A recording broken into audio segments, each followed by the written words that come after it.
ഞാൻ ചോദിക്കട്ടെ, ഓ മുജാഹിദേ, ഹൈന്ദവർക്ക് ഇവിടെ കുറെ അമ്പലങ്ങളുണ്ട്. അവിടെ നടക്കുന്നത് അന്ധവിശ്വാസമോ സത്യവിശ്വാസമോ? ക്രിസ്ത്യാനികൾക്ക് ഇവിടെ കുറെ ചർച്ചുകളുണ്ട്. അവിടെ നടക്കുന്നത് നിങ്ങളെ കാഴ്ചപ്പാടിൽ അന്ധവിശ്വാസമോ സത്യവിശ്വാസമോ? അത് അന്ധവിശ്വാസമാണെന്നാണ് നിങ്ങൾ പറയുന്നതെങ്കിൽ നിങ്ങൾ അതും പൊളിക്കാൻ പോകുമോ? ഞങ്ങൾ മുസ്ലിമീങ്ങളാണ്, ഞങ്ങൾക്ക് ഞങ്ങളെ വിശ്വാസമുണ്ട്. ഹൈന്ദവർക്ക് അവരെ വിശ്വാസമുണ്ട്, ക്രിസ്ത്യാനികൾക്ക് അവരെ വിശ്വാസമുണ്ട്.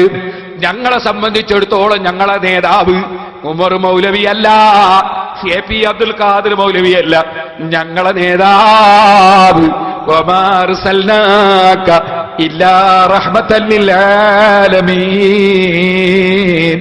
ലോകത്തുള്ള എല്ലാ മതവിശ്വാസികൾക്കും മതവിശ്വാസമില്ലാത്തവർക്കും എല്ലാ മനുഷ്യർക്കും മലക്കുകൾക്കും ജിന്നുകൾക്കും എല്ലാ മൃഗങ്ങൾക്കും സസ്യങ്ങൾക്കും എല്ലാറ്റിനും കാരുണ്യമാനായി വന്ന മുഹമ്മദുർ റസൂലുള്ളാഹി മുഹമ്മദുൻ സയ്യിദുൽ കൗനൈനി വത്തഖലൈനി വൽ ഫരീഖൈനി മിൻ ഹർബിൻ വമിൻ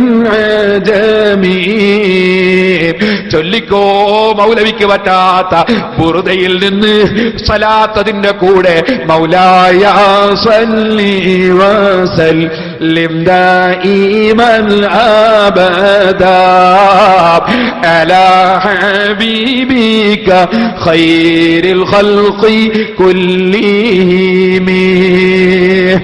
ആ മുഹമ്മദ് നബി സല്ലല്ലാഹു അലൈഹി വസല്ലം സർവ്വ സൃഷ്ടികളെയും നേതാവാണ്.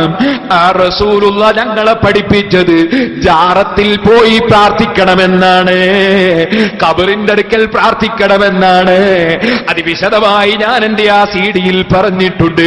ഓ മുസ്ലിമീങ്ങളെ, നിങ്ങളൊന്ന് വാങ്ങിയത് കേൾക്കണേ. ഇവരുടെ ഭീകരമായ പ്രവർത്തനങ്ങളൊക്കെ ഞാൻ അതിൽ വിശദീകരിച്ചിട്ടുണ്ട്. ഞാൻ നിങ്ങളോട് പറയട്ടെ, എന്താണ് റസൂലുള്ള പറയുന്നത്? അവിടുന്ന് പറയുന്ന അൽ ഖബറു റൗളത്തും മിൻ റിയാദിൽ ജന്ന. മഹാന്മാരെ ഖബർ സ്വർഗ്ഗത്തോട്ടമാണ്, സ്വർഗ്ഗത്തോട്ടമാണ് മഹാന്മാരെ ഖബർ. അല്ലാഹുവിന്റെ റസൂലിന്റെ ഖബറോ ഇമാം ബുഖാരി റിപ്പോർട്ട് ചെയ്യുന്ന ഹദീസ്. അതിനതാ ഇമാം ബുഖാരി അധ്യായം കൊടുക്കുന്നു, ബാബു ഫദ്ലി മാ ബൈനൽ ഖബരി വൽ മിംബരി. ഖബറിന്റെയും മിംബറിന്റെയും ഇടയ്ക്കുള്ള സ്ഥലത്തിന്റെ ബഹുമാനം പറയുന്ന അധ്യായം. റസൂലുള്ളാഹിന്റെ ജാറത്തിന് മാത്രമല്ല ബഹുമാനം, ഖബറിന് മാത്രമല്ല ബഹുമാനം, ഖബറിന്റെ പരിസരത്തിനും ബഹുമാനമാണ്. മാ ബൈന ബൈതി വ മിംബരി റൗളത്തും മിൻ റിയാദിൽ ജന്ന. സ്വർഗ്ഗത്തോട്ടമാണ് എന്റെ ഖബറിന്റെയും മിംബറിന്റെയും ഇടയ്ക്കുള്ള സ്ഥലം. അങ്ങനെ മഹാന്മാരുടെ ഖബർ സ്വർഗ്ഗത്തോട്ടമാണ്. റസൂലുള്ളാഹിന്റെ ഖബറിന്റെ പരിസരവും സ്വർഗ്ഗത്തോട്ടമാണ്. എന്നാൽ റസൂലുള്ളാഹി സ്വല്ലല്ലാഹു അലൈഹി വസല്ലം മദീനയിൽ പള്ളിയോട് തൊട്ടടുത്ത റൂമിൽ കിടക്കുന്നു. അതിന്റെ തൊട്ടടുത്തുള്ള പള്ളി 1,00,000 ഇരട്ടി കൂലി കിട്ടുന്ന പള്ളിയാണ്.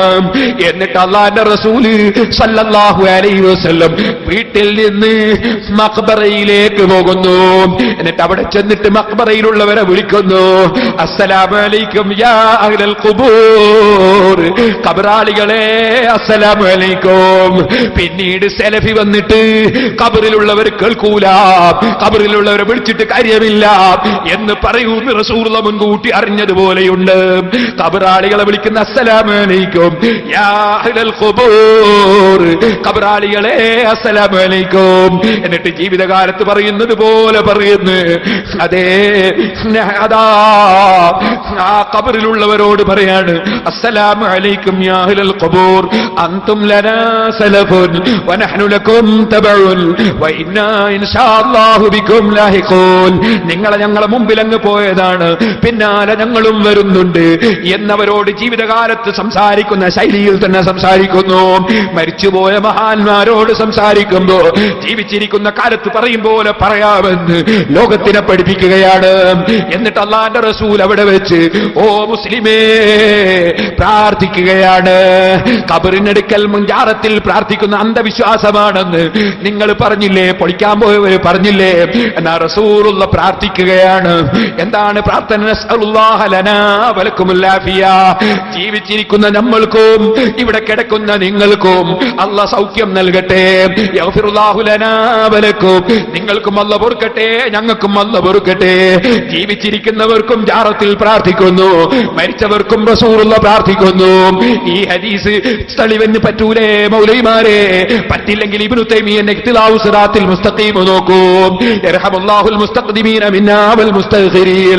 മുമ്പ് പോയവർക്കും ഇനി വരുന്നവർക്കും അല്ലാഹ് റഹ്മത്ത് ചെയ്യട്ടെ. എത്ര ദുആയാണ് ഖബറിന്റെ അടുക്കൽ അല്ലാഹുവിന്റെ റസൂൽ ദുആ ചെയ്തത്. ഖബറിന്റെ അടുക്കൽ പ്രാർത്ഥിക്കുന്നത് അന്ധവിശ്വാസമാണെന്ന് പറഞ്ഞ ഓ മൗലവിമാരെ, നിങ്ങളും യഹൂദികളും തമ്മിലല്ലാതെ അല്ലാഹുവിന്റെ റസൂലും തമ്മിലുള്ള ബന്ധം എന്താണ്? റസൂലുള്ളാഹി സ്വല്ലല്ലാഹു അലൈഹി വസല്ലമ അന്ധവിശ്വാസിയാണെന്ന് പറയാൻ വേണ്ടിയല്ലേ നിങ്ങൾ ഇത് പറഞ്ഞു വെച്ചത്? അല്ലാഹുവിന്റെ റസൂൽ ഖബറിങ്കൽ പോയി ദുആ ചെയ്തത് ഹദീസിലുണ്ടെന്ന് നിങ്ങളെ മൗലവിമാർക്കറിയാം. ഖബറിലുള്ളവരെ വിളിച്ചത് നിങ്ങൾക്കറിയാം. അറിയാഞ്ഞിട്ടല്ല, നിങ്ങൾ യഹൂദികളെ തൃപ്തിപ്പെടുത്തണം. മുഹമ്മദ് നബി അന്ധവിശ്വാസിയാണെന്ന് മുഹമ്മദ് നബിയുടെ അനുയായികൾ തന്നെ പറയുന്നുണ്ടെന്ന് വരുത്താൻ വേണ്ടി നിങ്ങളെ യഹൂദികളായ ആളുകൾ വിലക്കെടുത്തതല്ലേ മൗലവിമാരെ? നിങ്ങൾ ഇമാമിങ്ങളെ തള്ളണമെന്ന് പറഞ്ഞത് യഹൂദികൾക്ക് വേണ്ടിയല്ലേ? അതെ, അല്ലെങ്കിൽ നിങ്ങൾ പറയൂ, ഇങ്ങനെ ഹദീസില്ലേ? റസൂലുള്ള ജാദാ ഖബറിങ്കൽ പോയി പ്രാർത്ഥിച്ചിട്ടില്ലേ? ഇന്നും ലോക മുസ്ലിമീങ്ങൾ ജാറത്തിൽ വന്ന് പ്രാർത്ഥിക്കുന്നില്ലേ? സൗദിയുടെ ഭരണാധികാരി ഈ അടുത്ത് നിങ്ങൾ കണ്ടില്ലേ? ഞാൻ ഇൻഷാ അല്ലാഹ് സമയമുണ്ടെങ്കിൽ നാളെ സ്ക്രീനിൽ വെച്ച് നിങ്ങൾക്ക് കാണിച്ചു തരാം. അബ്ദുള്ള രാജാവ് വന്ന് അല്ലാഹുവിന്റെ റസൂലിന്റെ മുഖത്തേക്ക് നോക്കി സലാം പറഞ്ഞില്ലേ? നബി സല്ലല്ലാഹു അലൈഹി വസല്ലം തങ്ങളെ മുന്നിൽ വിനയത്തോടെ വന്ന് നിന്നില്ലേ? എന്നിട്ട് അല്ലാഹുവിന്റെ റസൂലിന്റെ മുന്നിൽ ഇങ്ങനെ കൈ ഉയർത്തിയിട്ട് നിന്നില്ലേ? നിങ്ങൾക്ക് നിഷേധിക്കാൻ കഴിയോ മൗലവിമാരെ? ലോകത്തുള്ള എല്ലാ ഭരണാധികാരികളും റസൂലുള്ളാഹിന്റെ ജാറത്തിൽ വരുന്നില്ലേ? റസൂലുള്ളാഹിന്റെ അടുക്കൽ വന്ന് ദുആ നടത്തുന്നില്ലേ? അവരെല്ലാം മുശ്രിക്കീങ്ങളാണെന്ന് പറയാൻ, നിങ്ങൾക്ക് അന്ധവിശ്വാസികളാണെന്ന് പറയാൻ നിങ്ങൾക്ക് എവിടുന്നാണ് ഈ മതം കിട്ടിയത്? നിങ്ങൾ ലോകത്തുള്ള മുഴുവൻ മുസ്ലിമീങ്ങളെയും അല്ലാഹുവിന്റെ റസൂലിനെയും അന്ധവിശ്വാസിയാക്കാൻ നിങ്ങൾ യഹൂദികളോട് വാങ്ങിയ അച്ചാരം തിരിച്ചു കൊടുക്കുന്നതാണ് നല്ലത് കേട്ടോ. കാണിക്കാൻ പറ്റുമോ? بعد ذلك صلى خادم الحرمين الشريفين ركعتي تحية المسجد.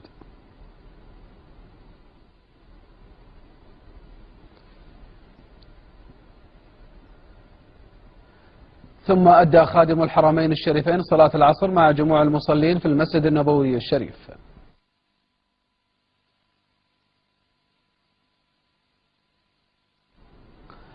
عقب ذلك تشرف بالسلام على رسول الله صلى الله عليه وسلم وصاحبيه رضي الله عنهما.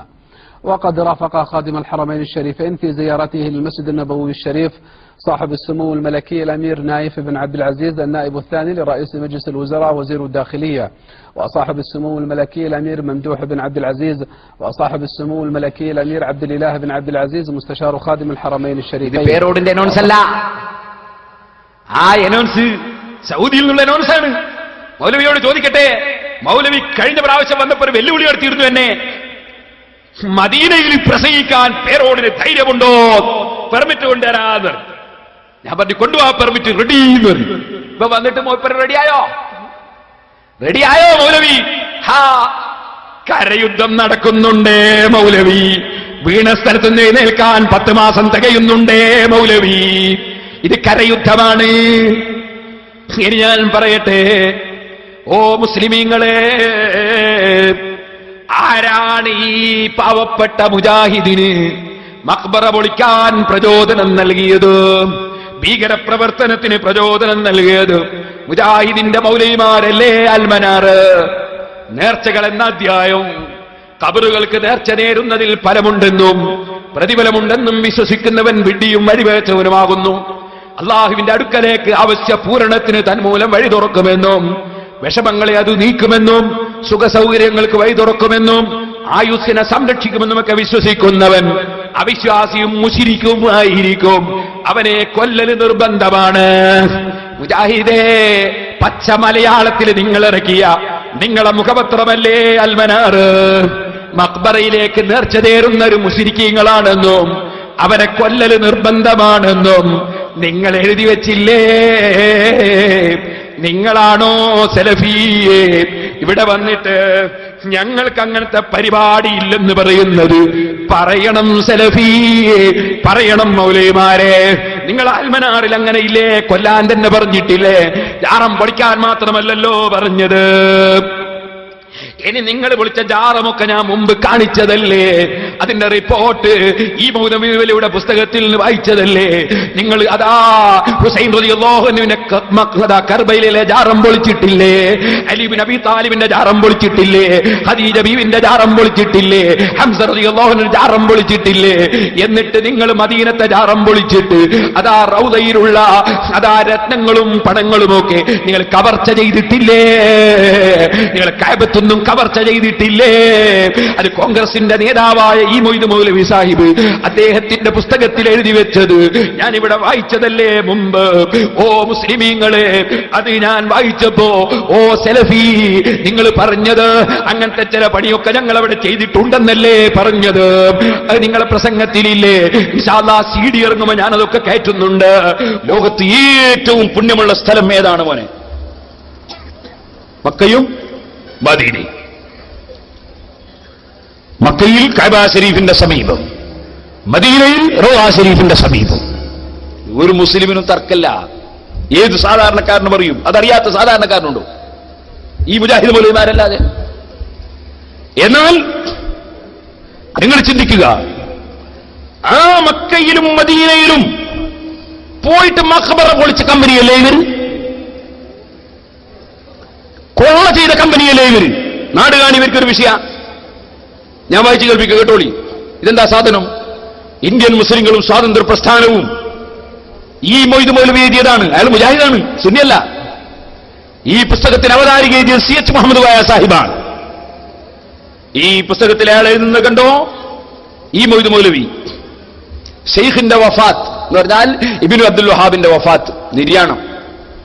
ഏതാണ്ട് 90 വയസ്സ് പ്രായമെത്തിയ ഷെയ്ഖ് മുഹമ്മദ് ബിൻ അബ്ദുൽ വഹാബ് ഹിജ്റ 1206, ക്രിസ്താബ്ദം 1792 ഇഹലോകവാസം വെടിഞ്ഞു. ഇയാൾ ചെയ്ത പണി എന്താ? ഇയാൾ ജനിച്ചത് നജിദിലാണ്. നജിദിനെ സംബന്ധിച്ച് നബി സല്ലല്ലാഹു അലൈഹി വസല്ലം തങ്ങൾ അല്ലാഹുമ്മ ബാരിക് ലനാ ഫീ യമനിന അല്ലാഹുമ്മ ബാരിക് ലനാ ഫീ ശാമിന എന്നൊക്കെ ദ്വാരുന്നപ്പോ, ശാമിനും യമനിനൊക്കെ ദ്വാരുന്നപ്പോ സഹാബത്തിൽ ചിലർ പറഞ്ഞു, ഫീ നജിദിനായ റസൂലുള്ളാഹ്, നജിദിന് വേണ്ടി ബർക്കത്തിന് ദ്വാരം തരണം നബിയെ.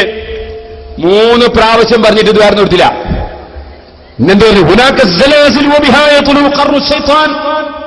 അവിടെ നിന്നാണ് കുലുക്കം, അവിടെയാണ് ശൈത്താന്റെ കൊമ്പ് പ്രത്യക്ഷപ്പെടുക എന്ന് പറയും. അപ്പറഞ്ഞ നജിദിൽ, ആ നജിദിൽ ജനിച്ച ആളാണ് ഇബ്നു അബ്ദുൽ വഹാബ് എന്നാ പറഞ്ഞത്. അയാൾ അനുയായികളാണ് സർവ്വ മുജാഹിദീങ്ങൾ. അല്ലാഹുവിന്റെ റസൂൽ ബർക്കത്തിന് ദുആർക്കൂല, ശൈത്താന്റെ കൊമ്പ് പ്രത്യക്ഷപ്പെടുന്ന എന്ന സ്ഥലത്ത് ജനിച്ചു. ആ ഇബ്നു അബ്ദുൽ വഹാബിന്റെ ആൾക്കാർ എന്ത് ചെയ്തു? നജിദികൾ എന്ത് ചെയ്തു? പറയട്ടെ, മൊയ്ദ് മൗലവി പറയട്ടെ. ഹിജാസിലെ ആറിത്തണുത്ത പഴയകാലം വീണ്ടും ചൂടുപിടിച്ചു. അതിനൊരു പ്രത്യേക കാരണമുണ്ടായി.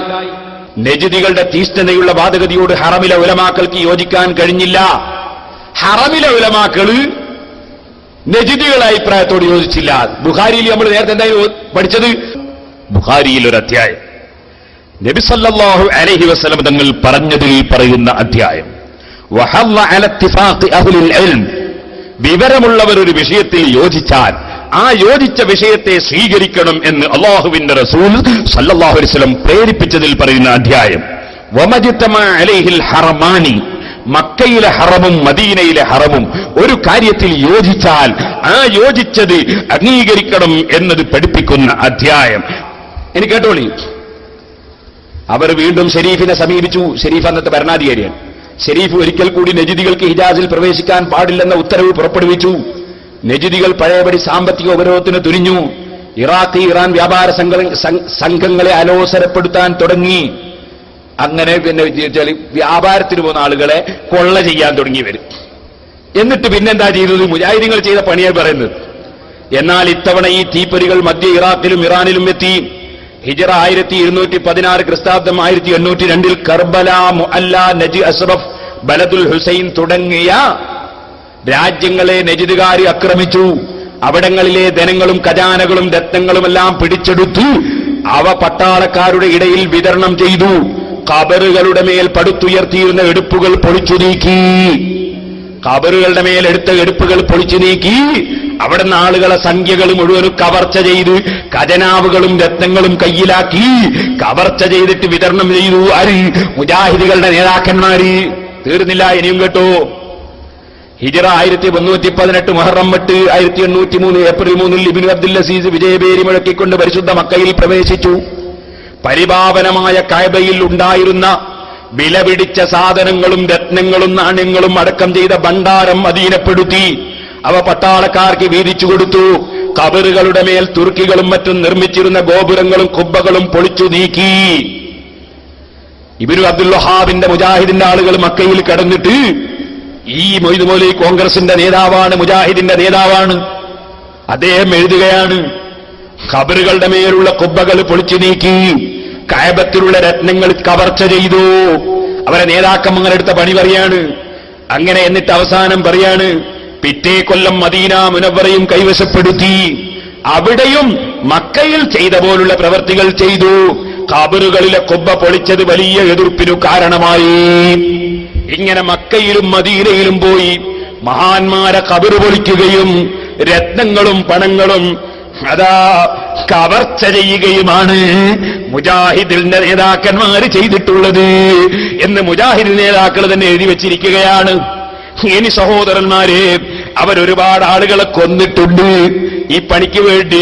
അത് മുജാഹിദിന്റെ പത്രമായ അൽ ഇത്തിഹാദ് എന്ന ഈ പത്രത്തിൽ പറഞ്ഞിട്ടുണ്ട്. അത് ഞാൻ ഹുസൈൻ സലഫിയുടെ നാട്ടിൽ നിന്ന് വായിച്ച് കേൾപ്പിച്ചത് ഞാൻ ഇനി CD-യിൽ കയറ്റിക്കോളാം. ഇപ്പോൾ ഞാൻ ഇതിലേക്ക് കടക്കുന്നില്ല. ഇത് സാമ്പിളിന് ഇത് മതിയല്ലോ. ഞാൻ വായിച്ച് കേൾപ്പിച്ചേരാ, കേട്ടോളി. 1801 ഏപ്രിൽ 30 10,000 വരുന്ന ഒരു വമ്പിച്ച വഹാബി സൈന്യം കർബല പട്ടണം വളഞ്ഞു. പട്ടണവാസികളിൽ ഒരു ഭാഗത്തെ അവർ കൊന്നുകളഞ്ഞു. ഹുസൈൻ റളിയല്ലാഹു അൻഹുവിന്റെ മഖാമ് കൊള്ളയടിച്ചു. അവിടേക്ക് അനർബികളായ സന്ദർശകന്മാര് വഴിപാട് കൊടുത്തിരുന്ന എല്ലാ വിലപിടിച്ച രത്നങ്ങളും മറ്റും അവർ ശേഖരിച്ചു. ഇതൊന്നും അവരുടെ ഹൃദയത്തിന് അസഹ്യമായി തോന്നിയില്ല. എത്രയോ ആളുകളെ കൊല്ലുന്നതിനും മഖാമ് കൊള്ളയടിക്കുന്നതിനും അവിടെ അനർബികളായ പുറത്തുനിന്ന് വന്ന ആളുകളെ കൊന്നുകളയുന്നതിനും അവരുടെ രത്നങ്ങൾ പിടിച്ചെടുക്കുന്നതിനും ഒരു വിഷമവും ഒരസഹ്യമായി അവർക്ക് തോന്നിയില്ല. എന്തുകൊണ്ടെന്നാൽ ഖബറിന് വഴിപാട് കൊടുക്കുന്ന അവരുടെ നേരെ അവർക്കുണ്ടായിരുന്ന വീക്ഷണഗതി കാഫിറുകളുടെ നേർക്കുണ്ടായിരുന്ന അതേ വീക്ഷണഗതി തന്നെയായിരുന്നു. ഓ സലഫി, പറയണം നിങ്ങൾ, KC അബൂബക്കർ മൗലവി നിങ്ങളെ നേതാവല്ലേ? അല്ലേ? അല്ലേ? അൽ ഇത്തിഹാദ് നിങ്ങളെ നേതാക്കൾ EK മൗലവി പുറത്തിറക്കിയ പത്രമല്ലേ? അതിൽ നിന്നാ ഞാൻ വായിക്കുന്നത്. അതേ, ഖബറിന് നേർച്ച ചെയ്യുന്നവരോട് കാഫിറുകളോടുള്ള വീക്ഷണഗതി തന്നെയായിരുന്നുവെന്നും അതേ ഖബറിന് നേർച്ച ചെയ്തവരെ കൊന്നുകളയുകയാണ് ചെയ്തതെന്നും അതുപോലെ മഖാമ് കൊള്ളയടിക്കുകയാണ് കർബലയിൽ നിങ്ങൾ ചെയ്തതെന്നും നിങ്ങളെ പത്രത്തിൽ നിങ്ങളെ നേതാവ് എഴുതിയിട്ടില്ലേ? ഇനിയും എത്രയോ വായിക്കാനുണ്ട്. ഞാൻ വിശദമായി പറയാൻ സമയം പോരാ. ഞാൻ ഒന്നുകൂടി വായിച്ചു കേൾപ്പിക്കട്ടെ, കേട്ടോളൂ. എന്നാൽ വഹാബികൾ ഈ അവസരം അസലായി ഉപയോഗിച്ചു. അവർ വേഗം ഹിജാസിലേക്ക് കുതിക്കുകയും ഹറമൈനിയിൽ പ്രവേശിച്ച് അവിടെയുണ്ടായിരുന്ന ഔലിയാക്കളുടെ ഖബറുകളും മറ്റും പൊളിച്ച് അവിടെയുണ്ടായിരുന്ന രത്നങ്ങളും മറ്റും കൊള്ളയടിച്ച് പരസ്യമായി മാർക്കറ്റിൽ ലേലം ചെയ്തു വിറ്റു. ഇത് നിങ്ങളെ നേതാവ് KC അബൂബക്കർ മൗലവി എഴുതിയിട്ടില്ലേ? ഈ മൊയ്ദ് മൗലവി മാത്രമല്ല, ഇനിയും കേട്ടോളൂ. വെള്ളിക്കിനാദികളും വെള്ളിപ്പാത്രങ്ങളും വെള്ളി വിളക്കുകളും അവർ ഉരുക്കി വിറ്റ് അതിന്റെ വില പരിശുദ്ധ നാടിന്റെ സംരക്ഷകന്മാർക്ക് വിധിച്ചു കൊടുക്കുകയും ചെയ്തു. ഈ സംഭവം ഹിജറ 1220 ക്രിസ്താബ്ദം 1805 നടന്നത്. ഇനിയും കേട്ടോളൂ. അലി റളിയല്ലാഹു അൻഹുവിന്റെ ഖബർ ആക്രമണം. പിന്നീട് വഹാബികൾ ഇറാഖിൽ അലി റളിയല്ലാഹു അൻഹുവിന്റെ യാറത്തിലേക്കാണ് തിരിച്ചത്. എന്നിട്ട് അതിനാക്രമിച്ച സംഭവവും പറഞ്ഞിട്ട് പിന്നെയും കാണാം എത്രയാണ്. അടുത്ത കൊല്ലം വഹാബികൾ ഫുറാത്ത് നദിയുടെ കരയിൽ സ്ഥിതി ചെയ്യുന്ന ആന ആക്രമിക്കുകയും എന്നിട്ട് ദിമസ്കിലേക്ക് മുന്നേറുകയും ചെയ്തു. അന്ന് അവിടുത്തെ അമീറായ യൂസുഫ് പാഷയെ അവിചാരിതമായി പിടികൂടിയതുകൊണ്ട് അദ്ദേഹം അവരോട് സൗഹാർദ്ദം കാണിക്കുവാൻ നിർബന്ധിതനായി. അദ്ദേഹവും പട്ടണവാസികളും വഹാബി പ്രബോധനം സ്വീകരിച്ചു കൊള്ളാമെന്ന് വാഗ്ദത്തം ചെയ്തു. കൂടാതെ അവിടുന്ന് ഹജ്ജിന് വരുന്ന കാഫിലയെ ദ്രോഹിക്കരുതെന്നും പറഞ്ഞുകൊണ്ട് അദ്ദേഹം അവർക്ക് കുറെ സംഖ്യയും കൊടുത്തു. വഹാബികൾ കൈക്കൂലി വാങ്ങിയത് എന്തിനാണ്? ഹജ്ജിന് വരുന്നവരെ ആക്രമിക്കാതിരിക്കാൻ. എന്നാ കേട്ടോളൂ, എന്നിട്ട് ഇവർ ചെയ്ത അക്രമം എന്താണ്? എന്നാൽ വഹാബികൾ ആ സംഖ്യ വാങ്ങുകയും കുറെ ദൂരം കാഫിലയുടെ കാവൽക്കാരായി പോവുകയും ചെയ്തുവെങ്കിലും വഴിമധ്യേ വെച്ച് ഹജ്ജാജികളുമായി വഴക്കുണ്ടാക്കിയത് നിമിത്തം കാഫിലയുടെ സാമാനം അവർ പിടിച്ചെടുത്തു. അതെ, ഇത് മുജാഹിദിന്റെ നേതാക്കന്മാര് അവരെ പത്രത്തിൽ എഴുതിയതാ.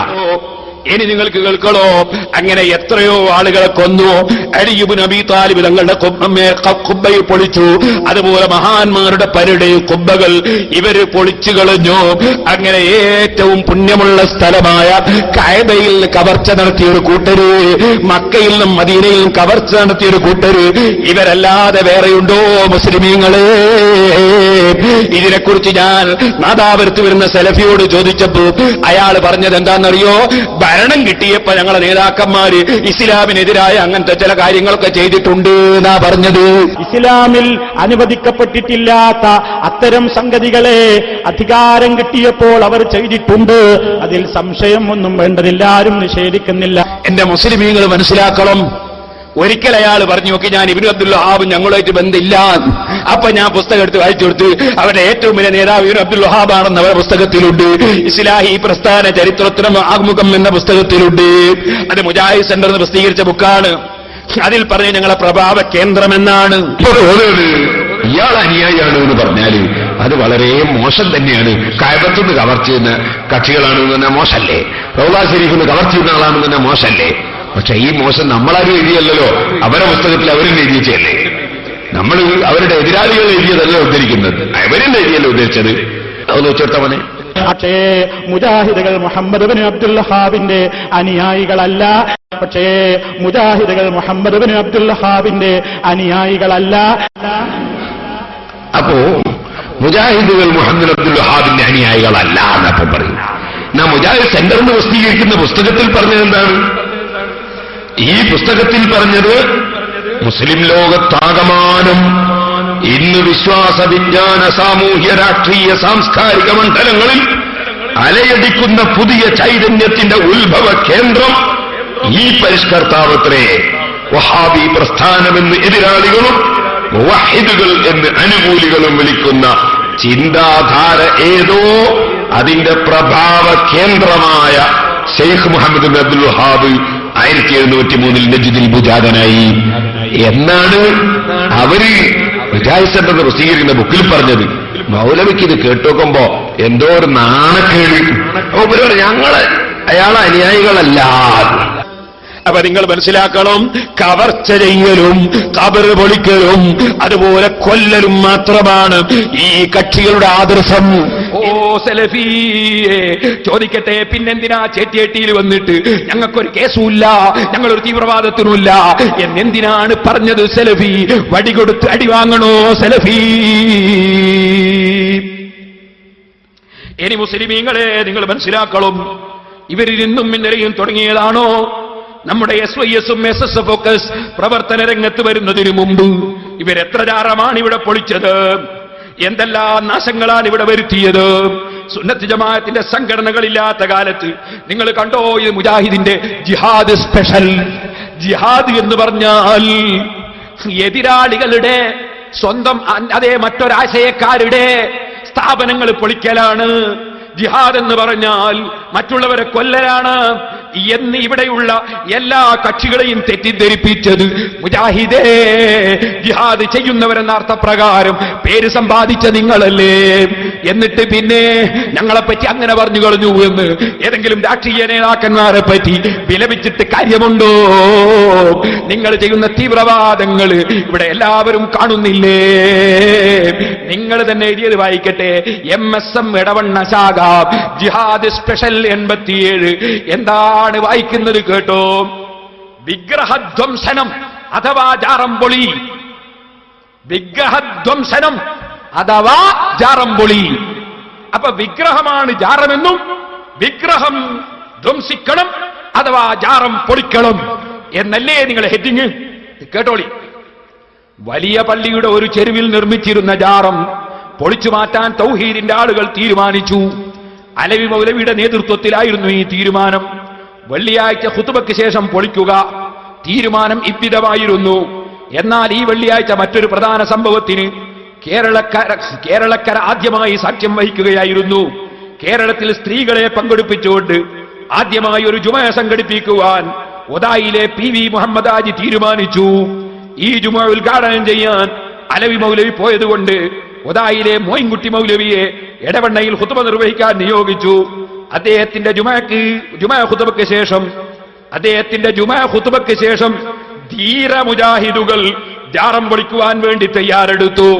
മുഹമ്മദ് നബിയും സഹാബിവര്യന്മാരും ഉയർത്തപ്പെട്ട ജാറങ്ങൾ പൊളിച്ചു മാറ്റിയിരുന്നത് ഭരണാധികാരം ലഭിച്ച ശേഷവും നാട് ഫതഹായതിനു ശേഷവുമായിരുന്നു. പച്ചക്കള്ളം. അല്ലാഹുവിന്റെ റസൂൽ പൊളിച്ച ജാറം ഏത് മഹാന്റെതാണ് മൗലവിമാരെ? സഹാബത്ത് പൊളിച്ചത് ഏത് മഹാന്റെ ജാറമാണ് മൗലവിമാരെ? സനദ് സഹിതം പറയൂ സലഫി മുതൽക്ക് റസൂലുള്ള വരെയുള്ള സനദോടെ വായിക്കൂ മൗലവി. റസൂലുള്ള പൊളിച്ച ജാറന്മാരുടേതാണ്. ഏത് ജാറമാ പൊളിച്ചത്? നിങ്ങൾ സാധാരണ വായിക്കുന്ന ഒരു ഹദീസുണ്ട്. അതിന്റെ അർത്ഥം ഇമാം നവവി ശർഹുൽ മുഹദ്ദബിൽ പറഞ്ഞിട്ടില്ലേ? ഇമാം ഖസ്തല്ലാനി ശർഹുൽ ബുഖാരിയിൽ പറഞ്ഞിട്ടില്ലേ? വലാ ഖബറൻ മുശ്രിഫൻ ഇല്ലാ സബൈതുഹു. അതേ, മുശ്രിഫായ ഖബറിനെ തസ്വിയത്ത് ചെയ്യണമെന്ന് അല്ലാഹുവിന്റെ റസൂൽ പറഞ്ഞു. അതിന്റെ മഅന എന്താണ്? അത്തസ്തീഹു. അതുകൊണ്ടുള്ള ഉദ്ദേശം കൂർത്തു നിൽക്കുന്ന ഖബർ അല്പം പരത്തണമെന്നാണ്, ജാറം പൊളിക്കണമെന്നല്ല എന്ന് ഇമാം നവവി ശർഹുൽ മുഹദ്ദബിൽ പറഞ്ഞിട്ടില്ലേ? ഇമാം ഖസ്തല്ലാനി ബുഖാരിയുടെ ശർഹിൽ പറഞ്ഞിട്ടില്ലേ? ആ ഹദീസ് ജാറം പൊളിയല്ലല്ലോ, കൂർത്തു നിൽക്കുന്ന ഖബർ പരത്തണമെന്നല്ലേ ആ ഹദീസിൽ പറഞ്ഞത്? നിങ്ങൾക്ക് ഏതാണ് ഹദീസ് മൗലവിമാരെ? ഞാനിതാ ചോദിക്കുന്നു. മൗലവി ഇപ്പൊ വന്നപ്പോ പറയുന്നു ഞാൻ വെല്ലുവിളിക്കുന്നില്ല. മൗലവി പറയാ ഞാൻ വെല്ലുവിളിക്കുന്നില്ല, വിനയത്തോടെ ചോദിക്കുകയാണ്. വെല്ലുവിളിക്കുകയല്ല, വിനയത്തോടെ കാണിക്കുന്നു. അതിന്റെ ഇപ്പൊ വെല്ലുവിളിക്കാത്തത്? മുമ്പ് കാലത്ത് വെല്ലുവിളിക്കുന്ന പേരോടെ ഫൈൻ സിബിനൊന്ന് കാണിച്ചു തന്നാ ചെരുപ്പെടുക്കൂന്ന് അറിഞ്ഞില്ലല്ലോ. ഇപ്പൊ എന്താ വെല്ലുവിളിക്കാത്തത്? വെല്ലുവിളിയുടെ പൂതി മാറിയല്ലേ? കരയുദ്ധമാണേ മൗലവി. വെല്ലുവിളിയുടെ പൂതി മാറിയല്ലേ? ഇപ്പൊ മൂപ്പര് വിനയത്തോടെ ചോദിക്കുകയാണ്. ഞാൻ പറയട്ടെ, വിനയത്തോടെ ചോദിക്കുന്നൊന്നുമില്ല, വെല്ലുവിളിക്കുകയാണ് മൗലവി. വെല്ലുവിളിക്കുകയാണ് മൗലവി. അള്ളാന്റെ റസൂല് പൊളിച്ച ജാറമേതാണ്? ഏത് മഹാന്റെ ജാറമാ പൊളിച്ചത്? ഏത് മഹാന്റെ ജാറമാ പൊളിച്ചത്? ഏത് വലിയന്റെ ജാറമാ പൊളിച്ചത്? ഏത് നബിയുടെ ജാറമാ പൊളിച്ചത്? പറയണേ മൗലവിമാരെ. സലഫിക്ക് മാത്രമല്ല, ജീവിച്ചിരിക്കുന്ന മുജാഹിദ് ജമാഅത്ത് ഇസ്ലാമിയുടെ ജാറം പൊളിയ മൗലവിമാർ എവിടെയുണ്ടോ അവർക്കെല്ലാം എന്റെ ചോദ്യം ബാധകമാണ്. കുറ്റ്യാടി ഞാൻ പോയത് വെറുതെയല്ല. 1964 പള്ളിയുടെ പടിഞ്ഞാറ് ഭാഗത്തുണ്ടായിരുന്ന ഔലിയായുടെ മഖാം എന്ന് വിളിക്കുന്ന ആ നീളമുള്ള ഖബർ ചില ചെറുപ്പക്കാർ ചേർന്ന് പൊളിച്ചു നീക്കിയെന്ന് ഈ ചിയ്യൂർക്കാരനായ മൊയ്ദ് മൗലവി, ജമാഅത്ത് ഇസ്ലാമിയുടെ നേതാവ് മൊയ്ദ് മൗലവി കുറ്റ്യാടിയിലെ ഖാദി എഴുതി വെച്ചിട്ടുണ്ട്. കുറ്റ്യാടി ഓർമ്മകൾ എന്ന പുസ്തകത്തിൽ എഴുതി വെച്ചിട്ടുണ്ട്. ആ ജാറം പൊളിച്ച സ്ഥലത്ത് പോയിട്ടാണേ മൗലവിമാരെ അള്ളാഹുവിന്റെ തൗഫീഖ് കൊണ്ട് 54 പള്ളി റബ്ബിന്റെ തൗഫീഖ് കൊണ്ട് നിർമ്മിച്ചിട്ടുണ്ട്. നിങ്ങളോട് പറയട്ടെ, അതേ സ്ഥലത്ത് പോയിട്ടാണ് 25 മദ്രസ നിർമ്മിച്ചിട്ടുണ്ട്. അവിടെ പോയിട്ടാണ് റബ്ബിന്റെ തൗഫീഖ് കൊണ്ട് 8 ഇംഗ്ലീഷ് മീഡിയം സ്കൂളുകൾ സ്ഥാപിച്ചിട്ടുണ്ട്. 6000-ലധികം കുട്ടികൾ ഇംഗ്ലീഷ് മീഡിയം സ്കൂളുകളിൽ പഠിക്കുന്നുണ്ട്. യതീം കുട്ടികൾ ഫ്രീ ആയി പഠിക്കുന്നുണ്ട്. ഹരിയാനയിലുള്ള ചെറിയ മക്കൾ, ഉറുദുക്കാരായ ചേരി പ്രദേശങ്ങളിലുള്ള പാവപ്പെട്ട മക്കൾ അവിടുന്ന് പഠിക്കുന്നുണ്ട്. ഭൗതിക വിദ്യാഭ്യാസവും ആത്മീയ വിദ്യാഭ്യാസവുമുണ്ട്. ഖുർആൻ മനപ്പാഠമാക്കുന്ന 100 മക്കളുണ്ട്. ശരീഅത്ത് കോളേജിൽ 100 കുട്ടികൾ പഠിച്ച് പണ്ഡിതന്മാരായി അൽഹംദുലില്ലാഹ് ഓലശത്തിൽ പഠിച്ച ഈ നൗഷാദ് സഖാഫി റബ്ബിന്റെ തൗഫീഖ് കൊണ്ട് ഏത് മൗലവിക്ക് ധൈര്യമുണ്ട് ഈ ചെറുപ്പക്കാരനായ നൗഷാദ് സഖാഫി അയച്ചു തരാം? നേരിടാൻ ധൈര്യമുണ്ടോ മൗലവിമാരെ? അങ്ങനത്തെ 100 മക്കളെ അല്ലാഹുവിന്റെ തൗഫീഖ് കൊണ്ട് സിറാജുൽ ഹുദ വളർത്തിയെടുത്തിട്ടുണ്ട്. ചോദിക്കട്ടെ മൗലവിമാരെ, സദാ ദഅവാ കോളേജിൽ MA-ക്ക് പഠിക്കും, MBA-ക്ക് പഠിക്കുന്ന ഈ കഴിയുമ്പോൾ ഇൻഷാ അല്ലാഹ് അവർ PG എടുക്കും, അതേ സമയത്ത് പണ്ഡിതന്മാരാകും. അതിന് ദേവാ കോളേജ് നടക്കുന്നുണ്ട്. ചോദിക്കട്ടെ മൗലവിമാരെ, നിങ്ങൾക്ക് ഞാൻ പിരിവെടുക്കുന്നതിന് വിഷമമുണ്ടല്ലേ? പിരിവെടുത്തിട്ട് നിങ്ങളെപ്പോലെയല്ല ഞാൻ പിരിവെടുത്തതിന് എന്റെ സംഘടനയിൽ ഒരാൾക്കും ഇന്ന് വരെ തർക്കമുണ്ടായിട്ടില്ല, എന്റെ നേതാക്കൾക്കുണ്ടായിട്ടില്ല, എന്റെ കൂടെയുള്ളവർക്കുണ്ടായിട്ടില്ല. നിങ്ങൾ പിരിവെടുത്തിട്ടോ മൗലവിമാരെ? നിങ്ങൾ പിരിവെടുത്തിട്ടുള്ള അവസ്ഥ ഞാൻ കാണിച്ചു തരാം. ഞാൻ ചോദിക്കട്ടെ, നിങ്ങൾക്ക് മഖബറ പൊളിക്കണമല്ലേ? ഞങ്ങളെ മഖബറ പൊളിച്ചതുകൊണ്ടാണ് ഞാൻ കുറ്റ്യാടിയിൽ പോയി ഓല ഷെഡ് കെട്ടിയിട്ട് എനിക്ക് എന്റെ വീട്ടിൽ തലയണി വെക്കാനും കിടക്കയിടാനും അല്ല തന്നിട്ടുണ്ട്. ഞാൻ നാദാപുരത്തുനിന്നാ പറയുന്നത്. ആർക്കെങ്കിലും സംശയമുണ്ടോ? ഞാൻ ഇന്ന് വരെ മൗലവി നിങ്ങളെപ്പോലെ ജീവിച്ചിട്ടില്ല, ഇന്ന് വരെ ശമ്പളം പറ്റിയിട്ടില്ല. ഞാൻ നിങ്ങളോട് ചോദിക്കട്ടെ, നിങ്ങളെപ്പോലെ ജീവിച്ചിട്ടില്ല. ഞാൻ അല്ലാഹുവിന്റെ തൗഫീഖ് കൊണ്ട് റബ്ബിന്റെ ദീനിന് വേണ്ടി ഓല ഷെഡ് കെട്ടി അതാ ഇഷ്ടികയും തലയ്ക്ക് വെച്ച് ഞാൻ സിറാജുൽ ഹുദയിൽ ധാരാളം കൊല്ലങ്ങളോളം കിടന്നിട്ടുണ്ട്. സുന്നത്ത് ജമാഅത്തിന് വേണ്ടിയാണ്. നിങ്ങൾക്കതിൽ അസൂയയുണ്ടല്ലേ? അത് പൊളിക്കാൻ വേണ്ടി ഒരു മൗലവിയെ നാദാപുരത്ത് കൊണ്ടുവന്ന് എഴുന്നള്ളിച്ചാൽ അത് നടക്കുമെന്ന് തോന്നിപ്പോയി അല്ലേ? അദ്ദേഹത്തിന്റെ പ്രസംഗത്തിന് കുറെ ആള് പോയി നിന്നുകൊടുത്താൽ പേരോട് ഒലിച്ചു പോകുമെന്ന് തോന്നിയല്ലേ? എന്നാൽ ഈ കരയുദ്ധത്തിൽ നിങ്ങളെ അതാ കിടത്തേണ്ട സ്ഥലത്ത് കിടത്തിയിട്ടല്ലാതെ തിരിച്ചു പോകുന്ന പ്രശ്നമില്ല. ശരിക്കും കേട്ടോളം സിറാജുൽ ഹുദയുടെ സമ്മേളനമായതുകൊണ്ട് നിങ്ങൾക്ക് മറുപടി പറയില്ല എന്ന് തോന്നിയോ? നിങ്ങൾക്ക് സുന്നത്ത് ജമാഅത്തിനെതിരെ ഇബ്ലീസും അനുയായികളും യഹൂദികളും ചാരന്മാരും ലോകത്തെവിടെ വന്നോ അവരെ ഒന്നും ജീവൻ ബാക്കിയുള്ള കാലത്തോളം നിലനിർത്തുകയില്ല. അവരാശയം പൊളിച്ചേ മടങ്ങൂ, സംശയം വേണ്ട. ഞാൻ ചോദിക്കട്ടെ, അള്ളാന്റെ റസൂലിന്റെ പേരിൽ പച്ചക്കള്ളം എഴുതിയില്ലേ നിങ്ങൾ? റസൂലുള്ള ജാറം പൊളിച്ചുവെന്ന്. എന്നിട്ടോ ഭരണാധികാരം കിട്ടിയിട്ടാണ് പോലും. ശേഷവും നാട് ഫത്ഹായതിനു ശേഷവുമായിരുന്നു. എന്നാൽ എടവണ്ണ ഫത്ഹാവുന്ന മുമ്പാണ് ഈ ധീരത എടവണ്ണയിലെ മുജാഹിദുകൾ പ്രകടിപ്പിച്ചതെന്ന് വായനക്കാർ പ്രത്യേകം ശ്രദ്ധിക്കേണ്ടതാണ്. മുഹമ്മദ് നബി ഭരണം കിട്ടിയിട്ടാ ജാറം പൊളിച്ചത്. ധീര മുജാഹിദുകൾ ഭരണമില്ലാതെ തന്നെയാ പൊളിച്ചത്. ഓ മുസ്ലിമീങ്ങളെ, ചോദിക്കട്ടെ, അള്ളാന്റെ റസൂലിന്റെ പേരിൽ പച്ചക്കള്ളം, അതിന്റെ പുറമേ എന്തിനാണോ തീവ്രവാദം എന്ന് പറയുന്നത്? ഒരു രാജ്യത്ത് വ്യവസ്ഥാപിതമായ ഭരണം നടക്കുമ്പോ ആ ഭരണത്തിന്റെ നിയമങ്ങൾ അംഗീകരിക്കാതെ, അവിടെയുള്ള നിയമപാലകന്മാരെ അംഗീകരിക്കാതെ, കോടതിയെ വകവെക്കാതെ സ്വയം നിയമം കയ്യിലെടുക്കുന്നതിന്റെ പേരല്ലേ തീവ്രവാദം? ഈ തീവ്രവാദമല്ലേ നിങ്ങൾ ഇവിടെ നടത്തിയത്? ഈ തീവ്രവാദത്തിനെതിരെ ശബ്ദിച്ചതിന്റെ പേരിലല്ലേ ഉസ്മാൻ റളിയല്ലാഹുവിന്റെ തലവെട്ടിപ്പോയത്? ഞാനിത് പറയുമ്പോ നിങ്ങൾക്ക് ചിലപ്പോ ഞങ്ങളെ ഇമാമിങ്ങളെ പലരെയും നിങ്ങൾ കൊന്നിട്ടുണ്ട്, വിഷം കൊടുത്ത് കൊന്നിട്ടുണ്ട്, വിഷം കുത്തിയിട്ട് കൊന്നിട്ടുണ്ട്. ഉസ്മാൻ ഇബ്നു അഫ്ഫാൻ റളിയല്ലാഹു അൻഹുവിനെ തീവ്രവാദികൾ തലവെട്ടി കൊന്നിട്ടുണ്ട്. ഇതുപോലെ പേരോടിനെ വകവരുത്താമെന്ന് തോന്നുന്നുണ്ടോ? എനിക്ക് ഷഹീദായി മരിക്കാമല്ലോ. ഞാനൊരു കാര്യം നിങ്ങളോട് പറയട്ടെ, ബഹുമാനപ്പെട്ട ഉസ്മാൻ ഇബ്നു അഫ്ഫാൻ റളിയല്ലാഹു അൻഹു എന്തിനാണ് കൊല്ലപ്പെട്ടത്? തീവ്രവാദത്തെ അനുകൂലിക്കാഞ്ഞിട്ടല്ലേ? ഉസ്മാൻ റളിയല്ലാഹുവിന്റെ പേരിൽ നിങ്ങളിപ്പോൾ അള്ളാന്റെ റസൂലിന്റെ പേരിൽ കള്ളം പറയും പോലെ ഒരു കള്ളക്കത്തുണ്ടാക്കി.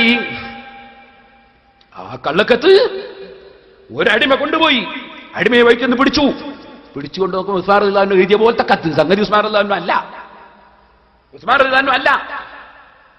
അത് കൊണ്ടുവന്ന് ഉസ്മാൻ റളിയല്ലാഹു ചോദിച്ചപ്പോ സത്യം ചെയ്തുകൊണ്ട് പറഞ്ഞു, ഞാൻ അങ്ങനെ കത്ത് എഴുതിയിട്ടില്ല. അബൂബക്കർ റളിയല്ലാഹുവിന്റെ മകനെ കൊല്ലാനാ കത്ത്, ഞാൻ അങ്ങനെ കത്ത് എഴുതിയിട്ടില്ല, വല്ലാഹി എഴുതിയിട്ടില്ല. അപ്പൊ പിന്നെ ആരതാ കയ്യക്ഷരം? കയ്യക്ഷരം മർവാന്റെ കയ്യക്ഷര. മർവാന്റെ കയ്യക്ഷരം. മർവാൻ എവിടെ? മർവാൻ ഉസ്മാൻ റളിയല്ലാഹുവിന്റെ വീട്ടിലുണ്ട്.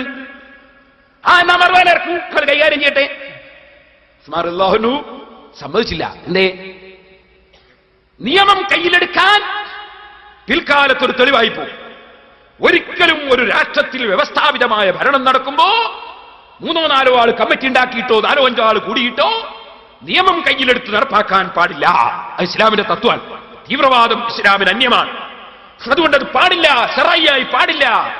അത് ഖുലഫാഉർ റാഷിദീങ്ങളുടെ പരിപാടി. സുന്നത്ത് ജമാഅത്താണ് അവർ, അതിന്റെ നേതാക്കന്മാരാണ് അവർ. ആ സുന്നത്ത് ജമാഅത്തിന്റെ നേതാക്കളിൽ അതിനൊരിക്കലും ഒരു മാതൃക ഉണ്ടാകാൻ പാടില്ല. ഉസ്മാൻ റളിയല്ലാഹു പറഞ്ഞു, ഇല്ല, മർവാനെ നിങ്ങൾക്ക് വിട്ടുതരൂല, നിങ്ങൾ നിയമം കയ്യിലെടുക്കാൻ വന്നതാണ്. മർവാൻ തെറ്റ് ചെയ്തോ കോടതിയിൽ മർവാനെ ഹാജരാക്കും, തെളിവുകൾ വരുത്തും, പൂർണ്ണമായി പരിശോധിക്കും, കോടതി തെറ്റിനനുസരിച്ച് വിധി പ്രഖ്യാപിക്കും. അല്ലാതെ നിങ്ങൾ കുറച്ച് ആളുകൾ ഒരുമിച്ച് കൂടിയിട്ട് നിയമം കയ്യിലെടുക്കാൻ വന്നാൽ അനുവദിക്കൂല. എന്നാ ഉസ്മാനെ നിന്നെ തന്നെ കൊല്ലും.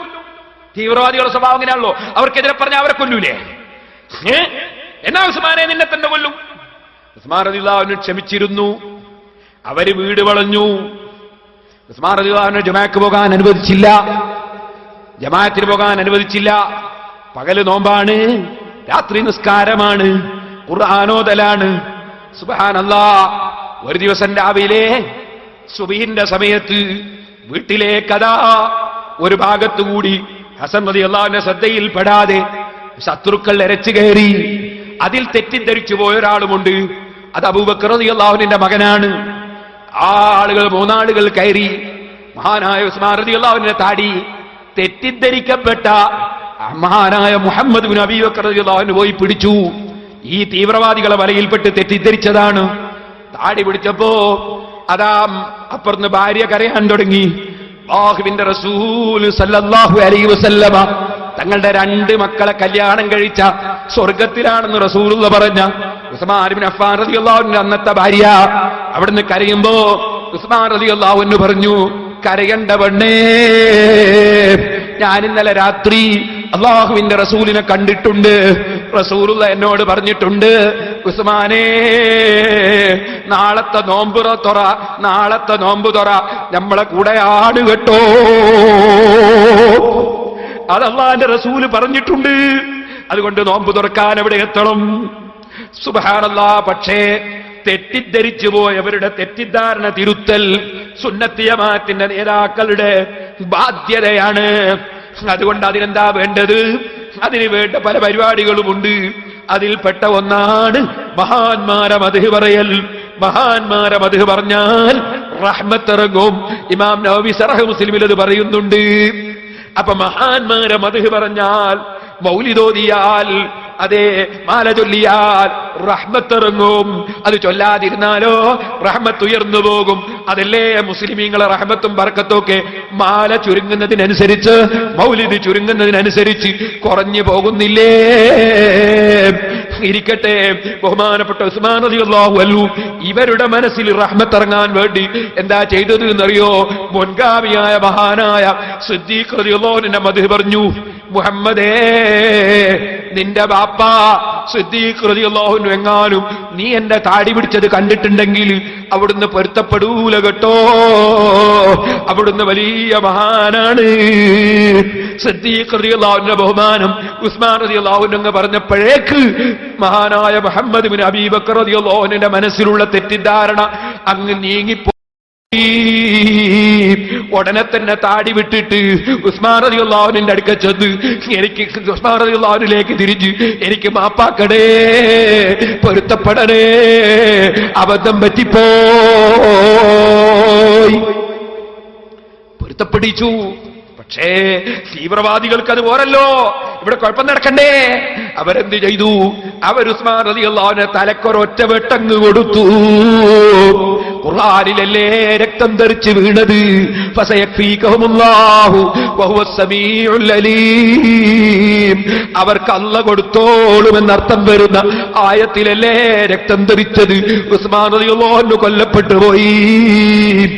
ഈ തീവ്രവാദികളുടെ പ്രവർത്തനത്തിന് അന്ന് തന്നെ അഥവാ വ്യവസ്ഥാപിതമായ ഭരണം നടക്കുന്ന സ്ഥലത്ത് കോടതിയിലേക്ക് പോകാതെ, നിയമപാലകന്മാരെ സമീപിക്കാതെ, അതേ തീവ്രവാദത്തിലേക്ക് ചെറുപ്പക്കാരെ ഖുർആനിൽ ആയത്ത് ദുർവ്യാഖ്യാനം ചെയ്ത് ക്ഷണിക്കുന്നവരുടെ അതാ പ്രസംഗം കേട്ട് എഴുത്ത് കണ്ട് പെട്ടുപോകല്ലേ മുസ്ലിമീങ്ങളെ. സമുദായത്തിന് നാണക്കേടുണ്ടാക്കല്ലേ ചെറുപ്പക്കാരെ. ഖുർആൻ പറയാൻ ഈ മൗലവിമാർക്ക് അധികാരമില്ല, ഈ ക്ലാസ് എടുക്കുന്നവർക്ക് അധികാരമില്ല. ഇമാമിങ്ങളാണ് ഖുർആൻ പറയേണ്ടത്. അവര് ഖുർആൻ പറഞ്ഞതനുസരിച്ച്, ഖുർആനിന്റെ ആശയമനുസരിച്ച് അതാ മുസ്ലിമീങ്ങൾ ജീവിച്ചപ്പോ അതാ ഞാൻ ആണത്തത്തോടെ വെല്ലുവിളിച്ചിട്ടുള്ളത്, അതാ മുജാഹിദ് വരുന്നതിന് മുമ്പ്, ജമാഅത്ത് ഇസ്ലാമി വരുന്നതിന് മുമ്പ്, പുത്തൻവാദി വരുന്നതിന് മുമ്പ് ഇന്ത്യ രാജ്യത്ത് എവിടെയെങ്കിലും, അതേ കേരളത്തിൽ എവിടെയെങ്കിലും ഒരു തീവ്രവാദി പ്രശ്നം മുസ്ലിമീങ്ങളെ തലയിൽ വെച്ച് കെട്ടുന്ന സ്വഭാവമുണ്ടായിരുന്നോ? ഇല്ല ഇല്ല. സർവനാശവും ഖുർആൻ ദുർവ്യാഖ്യാനം ചെയ്യുന്ന മുസ്ലിമീങ്ങളെ തീവ്രവാദികളായി ചിത്രീകരിക്കാൻ യഹൂദികൾ നടത്തുന്ന ശ്രമത്തിന് കൂട്ടുനിന്നു കൊടുത്തിട്ട് ഇമാമിങ്ങൾക്ക് തെറ്റുപറ്റും, അതുകൊണ്ട് ഇമാമിങ്ങളെ സ്വീകരിച്ചുകൂടാ എന്ന് പറയുന്ന മൗലവിമാരു മുഖേന തന്നെ സംശയം വേണ്ട. ഇനി ഞാൻ പറഞ്ഞു വരുന്നത്, അപ്പൊ ഈ ഇമാമിങ്ങളെ സ്വീകരിക്കുക. അപ്പൊ എന്താ അവർക്ക് പിടിക്കാത്തത്? ഞാൻ പിരിവെടുക്കുന്നു, നിങ്ങൾ കേൾപ്പിച്ചുതരാ. എന്നെ പറ്റി പിരിവ് വീരനാണ് മൂപ്പര്. ഇവിടെ വരുന്ന മൗലവിക്ക് സ്വന്തം കയ്യാഞ്ഞിട്ട് മറ്റേ മൗലവി കൂടി കൊടുക്കുന്നുണ്ട്. നല്ല പിരിവാപ്പ നടന്നുകൊണ്ടിരിക്കുന്നത്. എത്രയെത്ര പണമാണ് വാരിക്കൂട്ടുന്നത് ഓരോ സ്ഥാപനങ്ങളുടെ പേരിലും. മുസ്ലിയാക്കന്മാര് സാധാരണ ജനങ്ങളെ വയന്ന് പറഞ്ഞ് പല കറാമത്തും പറഞ്ഞിട്ട് പണം പിരിക്കാൻ. നമ്മളെ പിരിക്കൽ വിദഗ്ധൻ പേരോട് അല്ലെ സിറാജുൽ ഹുദ എന്ന അയാളുടെ സ്ഥാപനത്തിന്റെ കറാമത്ത് കഥകളെ കുറിച്ച് പുസ്തകങ്ങൾ ഇറക്കിയിട്ട് ആ ഗൈനക്കോളജിക്കൽ കറാമത്ത് പല കറാമത്തുമാണ് അവിടെ.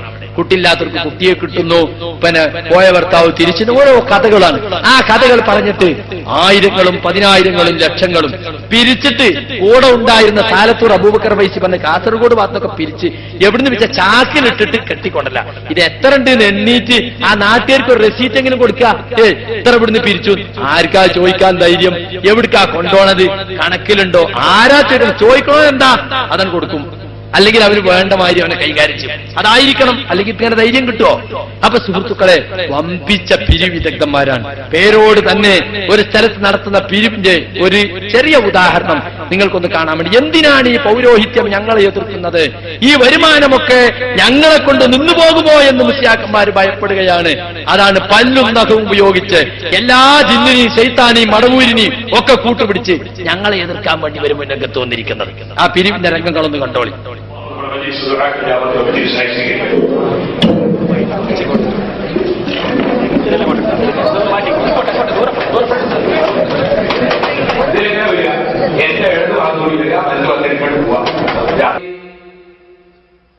ഈ മൗലവിമാര് ഇതും കൊണ്ട് നടക്കുക. ഞാൻ പിരിവെടുക്കുന്നു, ഞാൻ പിരിവെടുത്ത കാണാനില്ലേ മൗലവിമാരെ?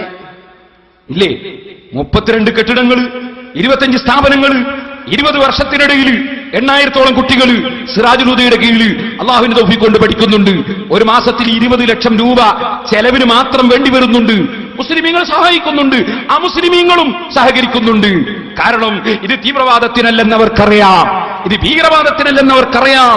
മുസ്ലിങ്ങൾക്കും അമുസ്ലിങ്ങൾക്കും അതിന്റെ ഫലം ലഭിക്കുന്നുണ്ട്. നമ്മുടെ സ്ഥാപനത്തിൽ 600-ഓളം സ്റ്റാഫുകളുണ്ട്. അതിൽ 100-300-ഓളം സ്റ്റാഫുകൾ അമുസ്ലിം സഹോദരന്മാരാണ്. കാരണം അവർ പള്ളിയിൽ ഇമാമത്ത് നിൽക്കാനല്ല, അല്ലെങ്കിൽ മദ്രസ പഠിപ്പിക്കാനല്ല, ഇംഗ്ലീഷ് പഠിപ്പിക്കാൻ മുസ്ലിം ആകണം എന്നില്ല, സയൻസ് പഠിപ്പിക്കാൻ മുസ്ലിം ആകണം എന്നില്ല. നമുക്ക് തീവ്രവാദമില്ല, വർഗീയതയില്ല.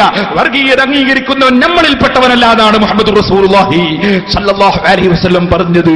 അല്ലാഹുവിന്റെ റസൂലിനെ വീട് വളഞ്ഞ് കൊല്ലാൻ വേണ്ടി വീട് വളഞ്ഞ് ബുദ്ധിമുട്ടിച്ചിട്ടും മദീനയിലേക്ക് പോകുമ്പോൾ വഴിയറിയുന്ന ഒരാളെ കൂലിക്ക് വിളിച്ചു, ശമ്പളത്തിന് വിളിച്ചു. ആരെയാ വിളിച്ചത്? ഒരു അമുസ്ലിം സഹോദരനെ. കാരണം അദ്ദേഹത്തിന് വഴി അറിയാം, അയാൾ അമുസ്ലിമാണെങ്കിലും വിശ്വസ്തരാണ്, അതുകൊണ്ട് അയാളെ വിളിച്ചു. അങ്ങനെയല്ലേ ചരിത്രം? ആ മുഹമ്മദ് നബി സല്ലല്ലാഹു അലൈഹി വസല്ലമ തങ്ങളുടെ അനുയായികൾ ഒരിക്കലും തീവ്രവാദികളായിക്കൂടാ, ഭീകരവാദികളായിക്കൂടാ. ഞങ്ങൾക്കതിൽ നിർബന്ധമുണ്ട്. അത് ഞങ്ങളുടെ സ്ഥാപനമുണ്ടെങ്കിലേ നടക്കൂ. അല്ലെങ്കിൽ നിങ്ങളുടെ ശൈലി കടുത്ത തീവ്രവാദം റസൂലുള്ളാഹിന്റെ പേരിൽ വെച്ച് കെട്ടുന്ന ജാറം പൊളിച്ചു എന്ന് പറയുന്ന ശൈലിയാണ് നിങ്ങളുടേത്. ഇതൊരിക്കലും മുസ്ലിമീങ്ങൾക്ക് അംഗീകരിക്കാൻ പറ്റുന്ന ശൈലിയല്ല. എന്നിട്ട് മൗലവി ഇവിടെ വന്ന് കരയാണ്. ഒറ്റ കേസുമില്ല, കേസേ ഉള്ളൂ, കേസ് മാത്രമേ ഉള്ളൂ. കരഞ്ഞിട്ട് കാര്യമുണ്ടോ? എന്നാൽ ഈ മൗലവിമാരെ പാളെ ഞാൻ റെസീറ്റ് കൊടുത്തില്ല. ഞാൻ വയത് കഴിഞ്ഞിട്ട് 1 മണി 2 മണിക്കൊക്കെ എന്റെ വയത് കഴിയും. അപ്പോഴേക്ക് ആൾക്കാർ ഇങ്ങനെ വന്ന് പൈസ കൊണ്ടെത്തരും. ശരിയാണ്, അങ്ങനെ തരാതെ അൽഹംദുലില്ലാഹ് 7 ലക്ഷം രൂപ തന്നെ ഞാൻ കുറ്റിയാടിന്ന് പറിക്കുന്നതാ. ആൾക്കാർ നേർച്ചേരുന്ന തന്നെയല്ലേ. അതിന് റെസീറ്റ് മുറിക്കുന്നുണ്ടോ? അത് ഇയാൾക്കാ റെസീറ്റ് കൊടുക്കേണ്ടത്? റെസീറ്റ് മുറിക്കുന്നുണ്ടോ എന്ന് പരിശോധിക്കാൻ ഇവിടെ ഉദ്യോഗസ്ഥന്മാരില്ലേ? നമ്മുടെ സ്ഥാപനത്തിന് FCR രജിസ്റ്റർ ഉണ്ട്, അതിന് ATG കിട്ടിയിട്ടുണ്ട്, ഇൻകം ടാക്സിൽ രജിസ്റ്റർ ഉണ്ട്, എല്ലാ സർക്കാരിന്റെ എല്ലാ വകുപ്പിലും രജിസ്റ്റർ ഉണ്ട്. ആ കാരണം കൊണ്ട് തന്നെ ഇപ്പൊ അടുത്ത് 8 കൊല്ലത്തെ റെസീറ്റിന്റെ കൗണ്ടർ ഫയൽ ഹാജരാക്കണമെന്ന് ഹാജരാക്കി കൊടുത്തു. ഞങ്ങൾക്ക് എന്താണ്? ഞങ്ങൾ കൊണ്ട് ഒളിച്ചു കളി, നിങ്ങളെപ്പോലത്തെ പരിപാടി ഉണ്ട്, ഞങ്ങൾക്ക് കള്ളത്തൊക്കെ ഉണ്ടാക്കുന്ന പരിപാടി. അതുകൊണ്ട് തന്നെ ഞങ്ങൾക്ക് ഞങ്ങളുടെ തുറന്ന പുസ്തകമാ. ഞങ്ങളുടെ സ്ഥാപനം അൽഹംദുലില്ലാഹ് ഭംഗിയായി ഞങ്ങൾ നടത്തുന്നുണ്ട്. ഞാനിത് പഠിച്ചത് എന്റെ ഗുരുവര്യരായ ശൈഖുനാ കാന്തപുരം ഉസ്താദ്, അല്ലാഹു ദീർഘായുസ്സും ആഫിയത്തും നൽകട്ടെ, ഉസ്താദ് അവറുകളിൽ നിന്നാണ്. ഞങ്ങളുടെ ആലിമീങ്ങൾ എം.എ. ഉസ്താദ് ജാമിയ സഅദിയ പ്രായമുള്ള സമയത്തും നടത്തുന്നു. ഹംസ ഉസ്താദ് അപ്പുറത്ത് കഥാ മഖർ നടത്തുന്നു, അപ്പുറത്ത് ഖലീൽ തങ്ങൾ മൈദിൻ നടത്തുന്നു, എന്റെ സ്നേഹിതൻ കുറ്റമ്പാർ അബ്ദുറഹ്മാൻ ദാരിബി മജ്മഅ നടത്തുന്നു, അപ്പുറത്ത് സുലൈമാൻ സഖാഫി വേറൊരു മജ്മഅ വെട്ടിച്ചിറയിൽ നടത്തുന്നു. ഇപ്പുറത്തതാ ഞാൻ നിങ്ങളോട് പറയുന്നു, ഈ അടുത്ത ദിവസം സമ്മേളനമുണ്ട്, ജാമിയ സഅദിയുടെ സമ്മേളനം വരുന്ന 10-ാം തീയതിയുണ്ട്. അതിനപ്പുറത്തതാ ശേഷം 14 മുതൽക്ക് അപ്പുറത്ത് ദാറുൽ ഫലാഹിന്റെ സമ്മേളനം വയനാട്ടിലുണ്ട്. അത് കഴിയുമ്പോഴതാ നമ്മുടെ സിറാജുൽ ഹുദയുടെ സമ്മേളനം വരുന്ന 29, 30, 31 തീയതികളിൽ വളരെ ഗംഭീരമായുണ്ട്. എന്നല്ല, 21 മുതൽ സമ്മേളനമാണ്. 21-ന് പെരിങ്ങത്തൂരിൽ നിന്ന് അതാ ധാരാളം വാഹനങ്ങളുടെ അകമ്പടിയോടെ മഹാനായ അലി കൂഫി തങ്ങളെ ഖബറും സിയാറത്ത് ചെയ്ത് നമ്മൾ അവിടെ നിന്ന് ഇങ്ങോട്ട് വരും ഉച്ചക്ക്. അങ്ങനെ പുറപ്പെട്ട് നേരെ കുറ്റ്യാടിയിലേക്ക് വരും. അതിനിടയിൽ രാവിലെ ഇൻഷാ അല്ലാഹ് ജിഫിരി തങ്ങളെ ഖബർ സിയാറത്ത് ചെയ്യും, അബേൽ തങ്ങളെ ഖബർ സിയാറത്ത് ചെയ്യും, വടക്കൻ മുഹമ്മദ് തങ്ങളെ ഖബർ സിയാറത്ത് ചെയ്യും, സിഎം വലിയുള്ളാഹിന്റെ ഖബർ സിയാറത്ത് ചെയ്യും. അതൊക്കെ ഞങ്ങൾ അവിടെ പോയി നടത്തും. എല്ലാ ജനങ്ങളും സിയാറത്തിന് പെരിങ്ങത്തൂരിലെത്തണം എന്നത് ഞാൻ പ്രത്യേകം ഉണർത്തുകയാണ്. എന്നിട്ട് ഇൻഷാ അല്ലാഹ് സിയാറത്ത് കഴിഞ്ഞ് 21-ാം തീയതി നമ്മളെ പതാക ഉയർത്തും. അന്ന് ഇൻഷാ അല്ലാഹ് കുറ്റ്യാടിയിൽ പ്രസംഗം തുടങ്ങും. ഈ വർഷം 7 ദിവസത്തെ പ്രസംഗം നാദാപുരത്ത് നടത്തുന്നത് ഇപ്പോൾ നടത്തുന്നില്ല. ഇപ്പോൾ 7 ദിവസം ഇൻഷാ അല്ലാഹ് കുറ്റ്യാടിയിലാണ് പ്രസംഗം നടത്തുന്നത്. നിങ്ങളൊക്കെ 7 ദിവസത്തെ വയലിൽ വരണം. ഒരു ദിവസം ഇൻഷാ അല്ലാഹ് ഞാൻ സംസാരിക്കും, പിന്നീട് ഷാഫി സഖാഫി സംസാരിക്കും, അതുപോലെ നമ്മുടെ നഈമി ഫാറൂഖ് നഈമി സംസാരിക്കും. അവസാനത്തെ ദിവസം വീണ്ടും ഇൻഷാ അല്ലാഹ് ഞാൻ തന്നെ സംസാരിക്കാൻ ശ്രമിക്കും. അല്ലാഹു തൗഫീഖ് ചെയ്യട്ടെ. അതിനിടയിൽ ഇൻഷാ അല്ലാഹ് നമ്മുടെ സ്ഥാപന ഉദ്ഘാടനത്തിന് മന്ത്രിമാർ വരുന്നുണ്ട്, നേതാക്കന്മാർ വരുന്നുണ്ട്, പലരും വന്ന് എല്ലാ പരിപാടിയിലും. പിന്നെ 29-ന്റെ അന്ന് വലിയ ദിക്ർ ഹൽക്കയുണ്ട്, 28-ന്റെ അന്ന് സൗഹൃദ സമ്മേളനമുണ്ട്, അതിന് മിനിസ്റ്റർമാരും പലരും പങ്കെടുക്കുന്നുണ്ട്. 29-ന് നമ്മുടെ ദിക്ർ ഹൽക്കയുണ്ട്, 30-ന് മുഴുവനും പരിപാടിയാണ്. അത് 31-ാം തീയതി സമാപനത്തിൽ അതാ ലക്ഷങ്ങൾ പങ്കെടുക്കുന്ന പരിപാടിയാണ്. നിങ്ങൾ എല്ലാവരെയും അതിന് ക്ഷണിക്കുകയും കൂടി ചെയ്യും. ഓ സഹോദരന്മാരെ, ഞാൻ പറഞ്ഞു വന്നത് നിങ്ങൾ മനസ്സിലാക്കണം. ഞാൻ പിരിവെടുത്തിട്ട് റെസീറ്റ് കൊടുക്കേണ്ടത് ഈ മൗലവിക്കാണോ? മൗലവിന്റെ കഥ ഒന്ന് വെച്ചു കൊടുത്താവാനെ, അവരെ സംഘടനയിൽപ്പെട്ടവരെന്നെ പറയട്ടെ, പിരിവെടുത്തിട്ട് എങ്ങനെയുണ്ട്. എന്നിട്ടിപ്പോ അവസാനം ഈ മനുഷ്യനെ ഭയങ്കരമായി ചൂടായിട്ട് നമ്മളെ വെല്ലുവിളിക്കുന്നുണ്ട് മുബാഹല നടത്താൻ. മുബാഹല നടത്താൻ അദ്ദേഹം തന്നെ പറയുന്നുണ്ട്, മുസ്ലിങ്ങൾ തമ്മിൽ മുബാഹല വെല്ലുവിളിക്കാറില്ല. നമ്മൾ നടത്തിയിട്ടുള്ളത് ഖാദിയാനികളായിട്ടാണ്. ക്രിസ്ത്യാനികളെ വെല്ലുവിളിച്ചിട്ടുണ്ട്. ഒരു മുസ്ലിമിനെ മുബാഹലയ്ക്ക് വെല്ലുവിളിക്കാറില്ല. അപ്പം നമ്മളത് സ്വീകരിക്കുകയാണ്. ഒരു മുസ്ലിം അപ്പൊ സ്വാഭാവികമായിട്ട് ഒരു അമുസ്ലിമും ഒരു മുസ്ലിമും ആണ് നടത്തേണ്ടത്. ഞങ്ങൾ മുസ്ലിങ്ങളാണ്. ജക്കരിയാന്റെ വെല്ലുവിളി ഞങ്ങൾ ഏറ്റെടുക്കുന്നു. മുസ്ലിങ്ങളും അമുസ്ലിങ്ങളും തമ്മിൽ മുബാഹല നടക്കുന്നില്ല. എന്നാൽ ഈ മുബാഹലക്കുള്ള വെല്ലുവിളി ഞങ്ങൾ ഏറ്റെടുക്കുന്നു. ഞങ്ങൾ മുസ്ലിങ്ങളായതുകൊണ്ട് ഈ മുബാഹലക്കുള്ള വെല്ലുവിളി ഒന്നും കേട്ടോളി. ഞാൻ മുബാഹലക്ക് വെല്ലുവിളിക്കുന്നു. മുബാഹല എന്ന് പറഞ്ഞാൽ മുസ്ലിങ്ങളും അമുസ്ലിങ്ങളും തമ്മിലാണ് നടത്തുന്നത്. ക്രിസ്ത്യാനികളെ നബി വെല്ലുവിളിച്ചിട്ടുള്ളൂ, ഖാദിയാനികളുമായിട്ടേ നമ്മൾ നടത്തിയിട്ടുള്ളൂ. പക്ഷെ ആ നിലവാരത്തിലേക്ക് ഒരു തരണ്ട എന്നതുകൊണ്ട് ഞാൻ പറയാണ്, ഈ വിഷയത്തിൽ ഞാൻ ഷേഖിന്റെ അടുത്തുനിന്ന് പൈസ KNM-ന്റെ ദഅവത്ത് ഫണ്ടിന് വേണ്ടി വാങ്ങി ദുരുപയോഗം ചെയ്തു എന്ന് നിങ്ങളും അങ്ങനെ ചെയ്തിട്ടില്ല. ഞാൻ അദ്ദേഹത്തിന്റെ ഏത് ആവശ്യത്തിന് വാങ്ങിയോ ആ ആവശ്യത്തിനെ ഉപയോഗിച്ചിട്ടുള്ളൂ. അത് അദ്ദേഹത്തിന് ബോധ്യമുള്ള കാര്യമാണ്. അദ്ദേഹത്തിന്റെ അടുത്ത് തന്നെ കൊണ്ട് അസലമിനും ബോധ്യമുള്ള കാര്യമാണ്. ഈ വിഷയത്തിൽ മുബാഹലക്ക് തയ്യാറുണ്ടോ?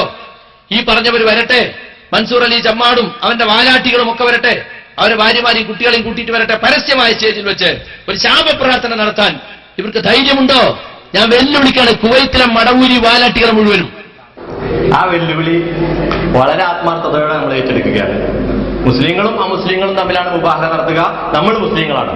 അത് അംഗീകരിച്ചുകൊണ്ട് നമുക്ക് ആ വെല്ലുവിളി ഏറ്റെടുക്കാം.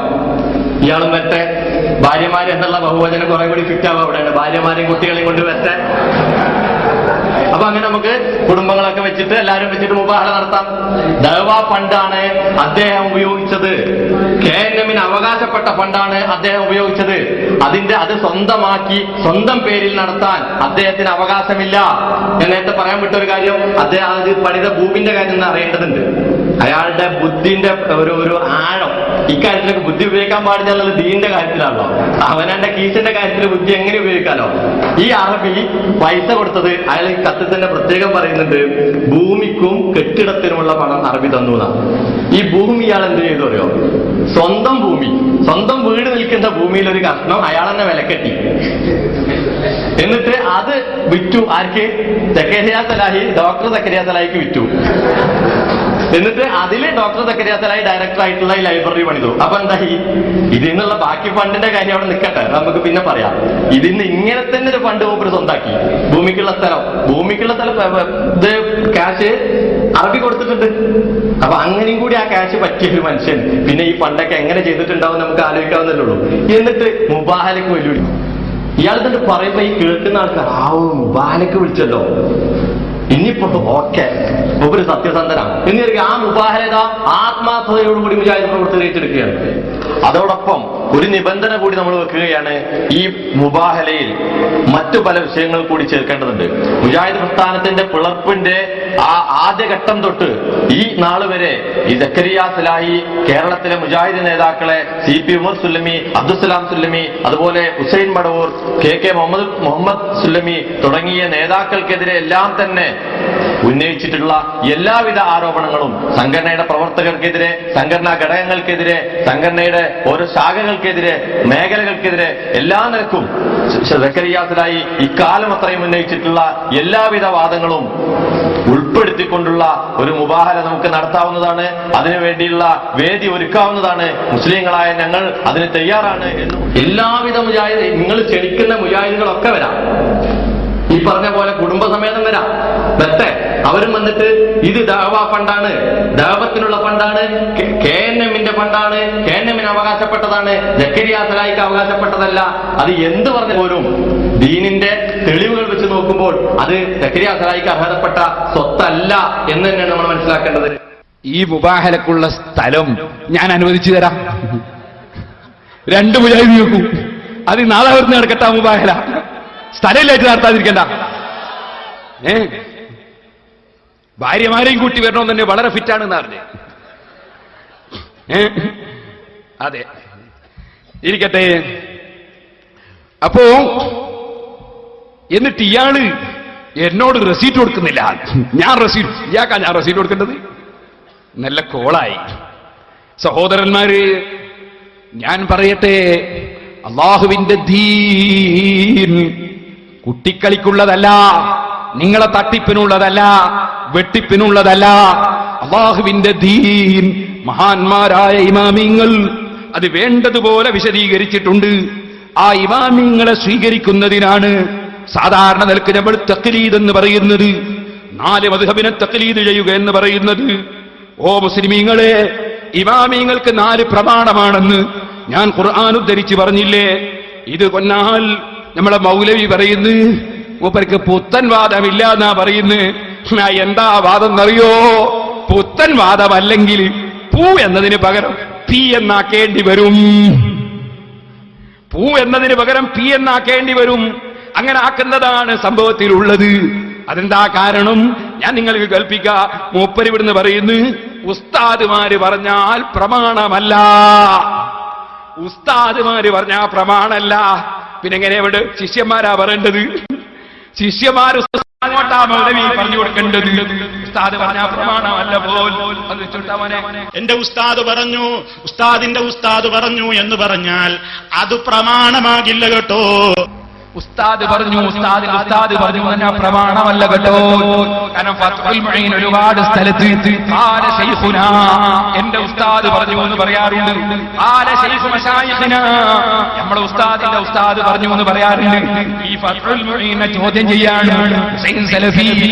ഉസ്താദ് പറഞ്ഞു എന്നാ പ്രമാണമല്ല, ഉസ്താദിന്റെ ഉസ്താദ് പറഞ്ഞു എന്നാ പ്രമാണമല്ല. എന്നാ ഹുസൈൻ സലഫി, വിനയത്തോടെ നിങ്ങൾ ചോദിക്കുന്നുണ്ടെങ്കിൽ ഞാൻ ശക്തിയോടെ വെല്ലുവിളിക്കട്ടെ. നിങ്ങളെ മദ്രസയിൽ കുട്ടികൾ വന്നു, നിങ്ങളെ കോളേജിൽ കുട്ടികൾ വന്നു.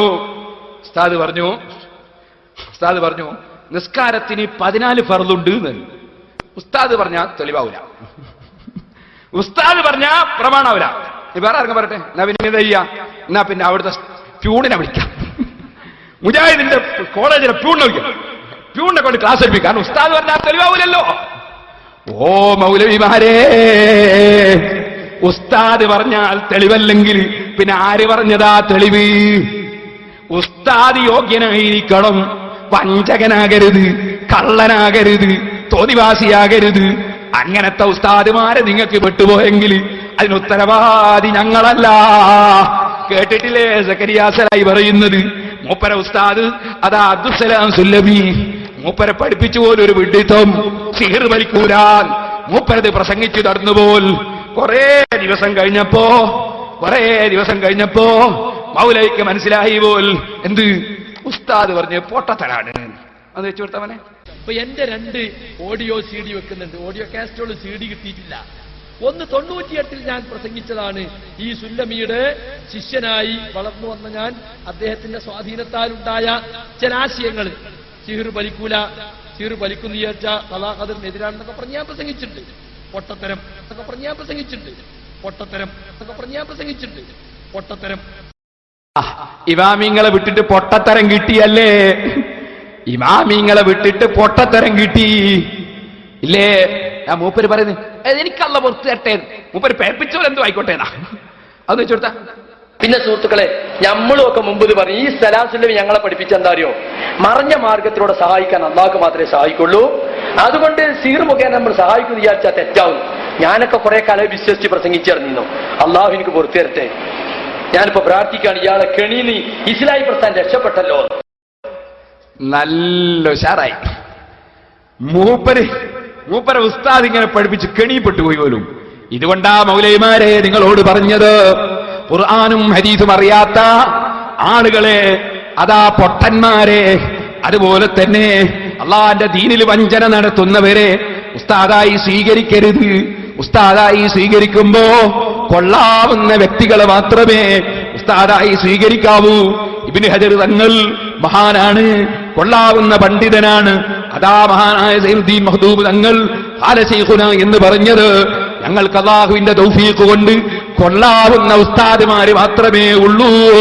അത് പഠിപ്പിക്കാനാണ് നിങ്ങൾക്ക് ഞാൻ കഴിഞ്ഞ പ്രസംഗത്തിൽ ഞാൻ മുതൽക്ക് അല്ലാഹുവിന്റെ റസൂല് വരെയുള്ള സർവ്വ ഉസ്താദുമാരെയും പരമ്പര വായിച്ച് കൽപ്പിച്ചത് കേട്ടോ. നിങ്ങളെപ്പോലെ ആത്തർച്ചി എടുക്കൂന്ന് പറഞ്ഞി വന്നിട്ടില്ല നമുക്ക്. ഉസ്താദിന്റെ ആത്തർച്ചി എടുക്കൂന്ന് പറഞ്ഞില്ലേ, അത് പറയേണ്ടി വരൂല നമുക്ക്. നമ്മൾ ഉസ്താദിനെ തെരഞ്ഞെടുക്കുമ്പോ നോക്കിയിട്ടാ തെരഞ്ഞെടുക്കുന്നത്. ഏതെങ്കിലും വഞ്ചകന്മാരെ, ഇമാമിങ്ങളെ തള്ളുന്ന വഞ്ചകന്മാരെ ഞങ്ങൾ ഉസ്താദായി തെരഞ്ഞെടുത്തിട്ടില്ല. നിങ്ങളൊന്ന് ആലോചിച്ചു. ഞാന് നൗഷാദ് സഖാഫിന്റെ കട എടുത്തിട്ട് പറയാ, തിരിച്ചും കട എടുക്കാലോ. മൂപ്പരടുത്തൊരു പ്രസംഗം നടത്തി. അപ്പൊ ഈ സെലഫിന്റെ പ്രസംഗം ഉണ്ടല്ലോ, എന്ത് ഉസ്താദുമാര് പറയുന്നത് സ്വീകരിച്ചുവിടാറ്. അപ്പൊ മൂപ്പരെന്ത് ചെയ്തു, ഇവിടെ ശാന്തി നഗറിൽ പ്രസംഗിക്കുമ്പോ മൂപ്പര് ഒരു കഥ പറഞ്ഞു. ഒരു മുജാഹിദ് മദ്രസ, ആ മദ്രസയിൽ ഒരു കുട്ടി വന്ന് ഉസ്താദ് എന്ത് ചെയ്തറിയോ, ബോർഡ് മേലെ എഴുതി കൊടുത്ത് അലിഫ് അലിഫ്. കുട്ടി പറഞ്ഞു ഉലിഫ് ഉലിഫ്. അപ്പൊ അല്ലടാ അലിഫ് വായിക്കടാ, ഉലിഫ് അലിഫ് വായിക്കടാ, ഉലിഫ്. എന്തേ? ഞാൻ ഹുസൈൻ സലഫിന്റെ പ്രസംഗം കേട്ട് ഉസ്താദുമാർ പറയുന്നത് വിശ്വസിക്കാൻ പാടില്ല. അതുകൊണ്ട് നിങ്ങൾ അലിഫ് വായിക്കുമ്പോൾ ഞാൻ ഉലിഫ് വായിക്കും. ശരിയല്ലേ ആ പറഞ്ഞത്? ഈ രൂപത്തിൽ ഞാൻ പറയട്ടെ, നിങ്ങളത് പുത്തൻവാദമല്ല, പിത്തൻവാദമാണ് കേട്ടോ. പറഞ്ഞത് മാനസികമായി അസ്വസ്ഥതയുള്ളവന്റെ വാക്കാണ്. ഉസ്താദുമാരെ തള്ളണത് പിന്നെ ആരെയാ സ്വീകരിക്കുക? ഉസ്താദുമാരെ തള്ളണം പോലും. ഇനി മുസ്ലിമീങ്ങളെ, ഞാൻ നിങ്ങളോട് പറയട്ടെ, ഈ വാദം അങ്ങേയറ്റത്തെ അബദ്ധമാണ്. മഹാന്മാരായ പണ്ഡിതന്മാർ എന്താണ് മുസ്ലിമീങ്ങൾ പറയുന്ന തഖ്ലീദ് എന്ന് വിവരിക്കുന്നു. അത്തഖ്ലീദു ഹുവ ഇത്തിബാഉർ റജുലിൽ ജാഹിലിൽ ആലിമ ലിഇൽമിഹി വവറഇഹി.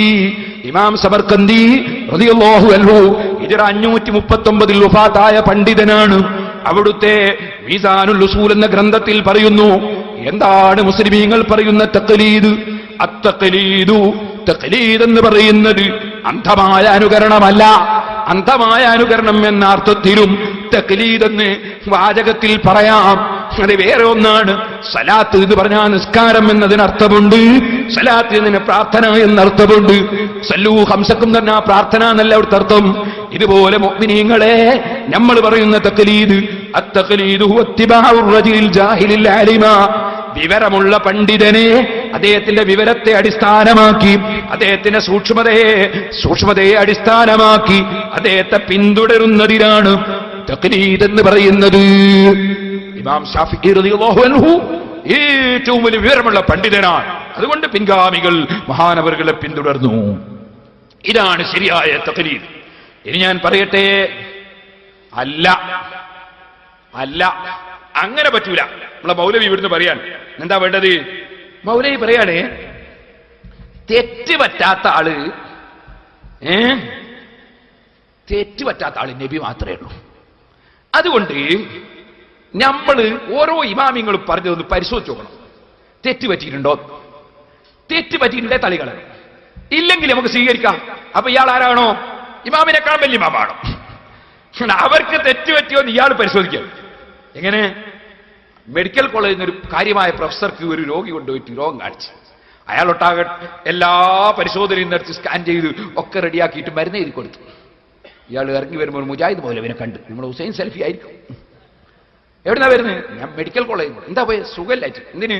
എന്റെ രോഗം എന്താണ്, മരുന്നെന്താണെന്ന് ചോദിച്ചു കിട്ടാൻ വേണ്ടി. എന്നിട്ടോ ഡോക്ടർ മരുന്ന് എഴുതി തന്നു, എഴുതി തന്നു, എന്റെ രോഗം നിർണയിച്ചു, മരുന്ന് എഴുതി തന്നു. ആ ലിസ്റ്റ്. ഇത് അയാൾ നബിയല്ലല്ലോ. അല്ല, തെറ്റുപറ്റാൻ സാധ്യതയില്ലേ? ഉണ്ട്. അപ്പൊ അത് അയാൾ എഴുതിയത് ശരിയാണോ എന്നൊന്ന് പരിശോധിക്കണം. എങ്ങനെ പരിശോധിക്കാം? ഒരു കാര്യം ചെയ്യാം, അത് നമുക്ക് പരിശോധിക്കാൻ ആ മരുന്ന് കുറച്ച് ഞാൻ കുടിച്ചു നോക്കട്ടെ, ഇങ്ങനെയാണോ പരിശോധിക്കുക? ഇമാമിങ്ങൾക്ക് തെറ്റുപറ്റിയോന്ന് നമ്മൾ പരിശോധിക്കേ? അതെങ്ങനെ?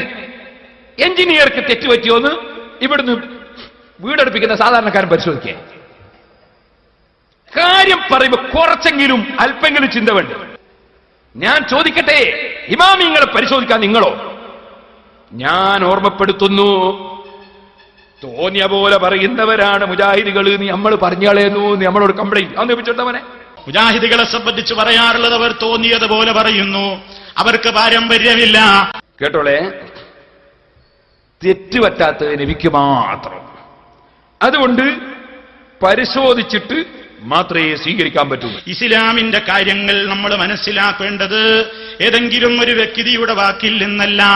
ആരെന്തു പറഞ്ഞാലും ഖുർആനുമായി യോജിക്കുന്നുവോ ഹദീസുമായി യോജിക്കുന്നുവോ ആര് പറഞ്ഞാലും സ്വീകരിക്കും. എതിരായിട്ട് ആരിൽ നിന്നെങ്കിലും റിപ്പോർട്ടുകൾ വന്നാലോ അതാരായിരുന്നാലും തള്ളിക്കളയുന്നതാണ്. കാരണം തെറ്റുപറ്റാത്ത വ്യക്തിത്വമായി ലോകത്ത് മഹാനായ മുഹമ്മദുർ റസൂലുള്ളാഹി സ്വല്ലല്ലാഹു അലൈഹി വസല്ലം മാത്രമാണ്. തെറ്റുപറ്റാത്ത നബി മാത്രമാണ്. അവിടെ ഏതാള് പറഞ്ഞാലും നമ്മൾ പരിശോധിച്ചോണം, ഖുർആനോട് യോജിക്കുന്നുണ്ടോ ഹദീസിനോട് യോജിക്കുന്നുണ്ടോ എന്ന് നമ്മൾ പരിശോധിച്ച് നോക്കണം. ഇനി ചോദിക്കട്ടെ, നാദാപുരത്തും പരിസരങ്ങളിലും സലഫിയെ കൊണ്ടുവന്ന് പ്രസംഗിപ്പിക്കുന്ന മുജാഹിദ് സുഹൃത്തുക്കളെ, ഈ മൗലവി നിങ്ങളോട് പറയുന്നതൊക്കെ തെറ്റോ ശരിയോ എന്ന് നിങ്ങൾക്ക് പരിശോധിക്കാൻ കഴിയോ? നിങ്ങൾ പരിശോധിക്കുന്നുണ്ടോ? നിങ്ങൾക്ക് പരിശോധിക്കാൻ അറിയോ?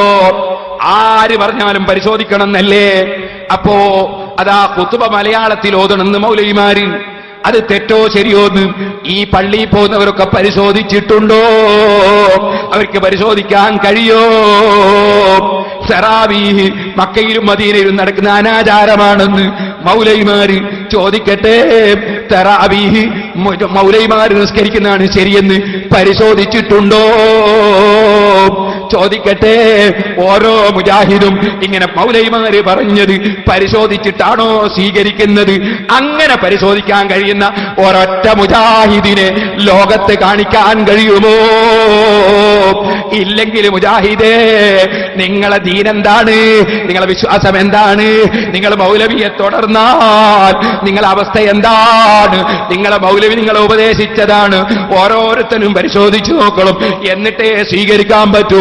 ആർക്കും തെറ്റുപറ്റിയേക്കും. അപ്പൊ ഇമാമിങ്ങൾക്ക് തെറ്റുപറ്റിയേക്കും. ചോദിക്കട്ടെ, മൗലവിമാര് മസൂമിങ്ങളാണോ? മൗലവിമാർക്ക് തെറ്റുപറ്റൂല എന്ന് ഉറപ്പാണോ? അല്ല അവര് നബിയാണോ? അമ്പിയാക്കളാണോ? മലക്കുകളാണോ? ഈ മൗലവിമാർക്ക് തെറ്റേ പറ്റിയിട്ടുള്ളൂ കേട്ടോ. നമ്മളെ ഇമാമിങ്ങൾക്ക് ഒരു തെറ്റും പറ്റിയിട്ടില്ല കേട്ടോ. മുസ്ലിമീങ്ങളെ, ഇമാമിങ്ങൾ പറഞ്ഞ ഏത് കാര്യം കൊണ്ടുവന്നോ ഓരോന്നിനും പ്രമാണം തരാം. ഖുർആൻ തരാം, ഹദീസ് തരാം, ഇജ്മാഅ് തരാം, ഖിയാസ് തരാം. ഇനി ഇതൊന്നുമല്ലെങ്കിൽ നിങ്ങൾ യുക്തിവാദിയാണോ വരുന്നത്? വന്നോ യുക്തിവാദി, നിന്റെ യുക്തിവാദം തെറ്റാണെന്ന് യുക്തി കൊണ്ട് തെളിയിച്ചു തരാം. ആണത്തത്തോടെയാ പറയുന്നത്. ഞങ്ങളെ ഇമാമിങ്ങൾക്ക് തെറ്റിപ്പോയി എന്ന് പറഞ്ഞ് ഈ സമുദായത്തെ വഴിപഴപ്പിക്കാൻ ഒരു ചേകനൂരിനെയും അതാ അനുവദിക്കൂല. ഇമാമിങ്ങൾക്ക് തെറ്റുപറ്റി എന്ന് പറഞ്ഞിട്ട് നിങ്ങൾക്ക് ഖുർആൻ കയ്യിലെടുത്തിട്ട് ഞങ്ങളെ ഇസ്ലാം ദീന് തകർക്കണമല്ലേ? അതിന് യഹൂദികൾക്ക് എന്റെ നിർദ്ദേശമുണ്ടല്ലേ? എന്നാ നടക്കൂല മൗലവി.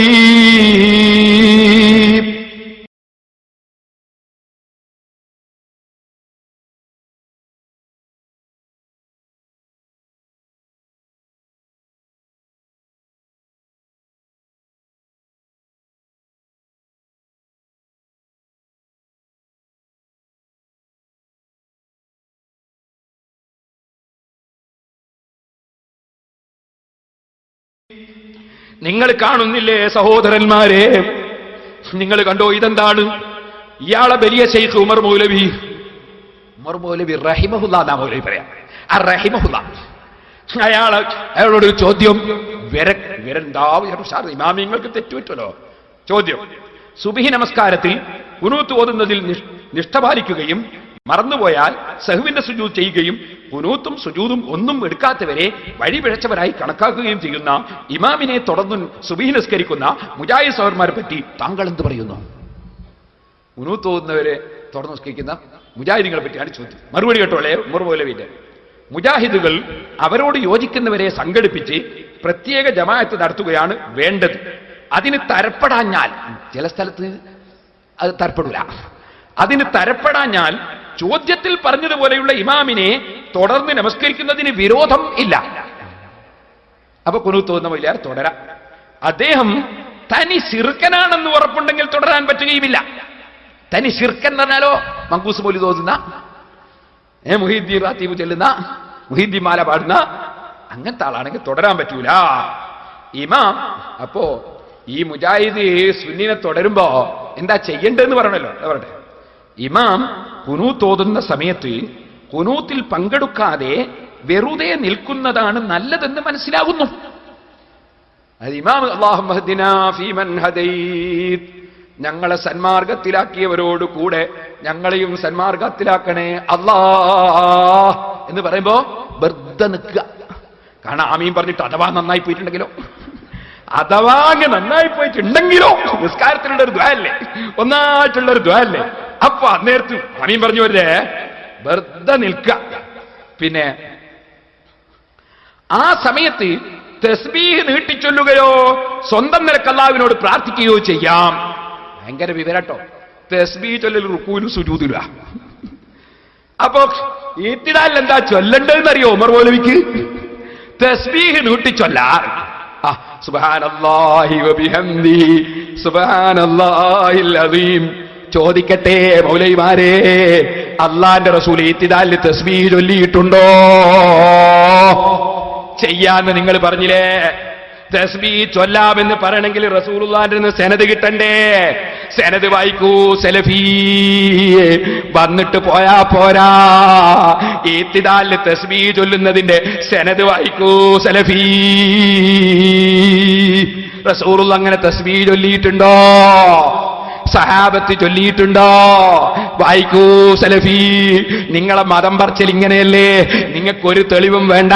മൗലവിന്റെ തലയിൽ കിട്ടുന്ന വിവരക്കേട് വിളമ്പുകയല്ലേ? ഇനിയും കേട്ടോ, ആ സമയത്ത് തസ്ബീഹ് നീട്ടിച്ചൊല്ലുകയോ സ്വന്തം നിലക്ക് അല്ലാഹുവിനോട് പ്രാർത്ഥിക്കുകയോ ചെയ്യാം. അയാൾ വേറൊരു വിവരക്കേട്. എന്തിനാ ഖുനൂത്ത് എന്ന് പറയാ? അള്ളാഹിനോട് പ്രാർത്ഥിക്കുന്നതിനായി കുനൂത്ത് എന്ന് പറയാ.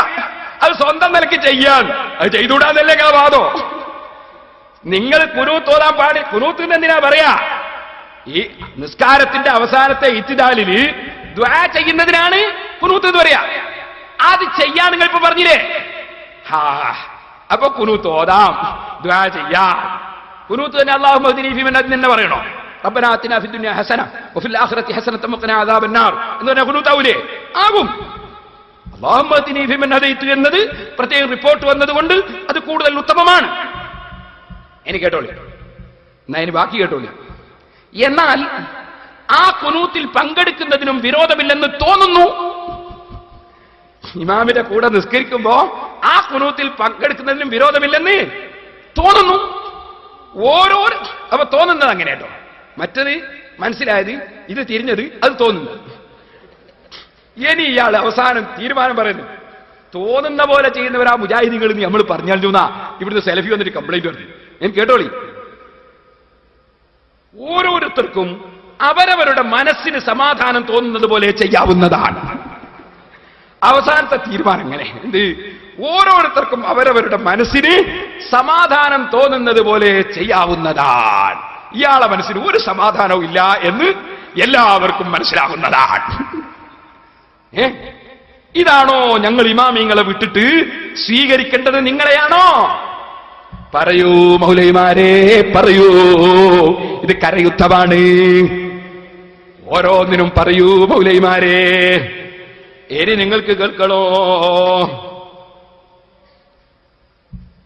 ഇവരെ വലിയ നേതാവാരാ? വലിയ നേതാവ് ഇബ്നു തൈമിയ്യ. ഇവര് പറയലാണ് അയാള് ഇവരായിട്ട് ഒരുപാട് വ്യത്യാസമുണ്ട്, വേറെ വിഷയം. എന്നാൽ അയാള് മുതൽക്ക് ഇന്നേ വരെയുള്ള മുഴുവൻ മുജാഹിദിനും പിഴച്ചു എന്ന് സക്കരിയ. കേട്ടോളി, എന്താ വിഷയോ? തറാവീഹ്. ഇനി ഈ ഹദീസ് റിപ്പോർട്ട് ചെയ്ത സഹാബികൾ ആരെങ്കിലും ഇവർ പറയുന്നത് പോലെ 17, 21, 23 എന്നിങ്ങനെ വർദ്ധിച്ച എണ്ണങ്ങൾ ഈ ഹദീസിന്റെ വെളിച്ചത്തിൽ നമസ്കരിച്ചതായി പ്രാമാണികമായി തെളിയിക്കപ്പെട്ടിട്ടുണ്ടോ? അതും ഇല്ല. മൂപ്പരാണ് അതൊക്കെ തീരുമാനിക്കുന്നത്. അപ്പോൾ രാത്രി നമസ്കാരം ഈരണ്ടീരണ്ടാണ് എന്ന ഹദീസ് 11 റക്അത്തിന്റെ രൂപം വിവരിക്കുകയാണ് ചെയ്യുന്നത്. ഈരണ്ടീരണ്ടായ 11 ഉണ്ടാവുമോ മൗലവി? വല്ലാത്ത കണക്കിനാണല്ലോ. കേട്ടോളി, ഡോക്ടറാണ്. എനിക്ക് കേട്ടോളി. അല്ലാതെ റക്അത്ത് എത്രയും ആവാമെന്ന് ധരിപ്പിക്കുകയല്ല എന്ന് വ്യക്തം. ഇതുകൊണ്ടാണ് അറബികളുടെ ഇബ്നു തൈമിയ്യ മുതൽ ഇബ്നു ബാസ് വരെയുള്ളവരുടെ വ്യാഖ്യാനം അബദ്ധമാണ്, പിഴവാണ് എന്ന് നാം ഇത്രയും കാലം ജനങ്ങളെ പഠിപ്പിച്ചത്.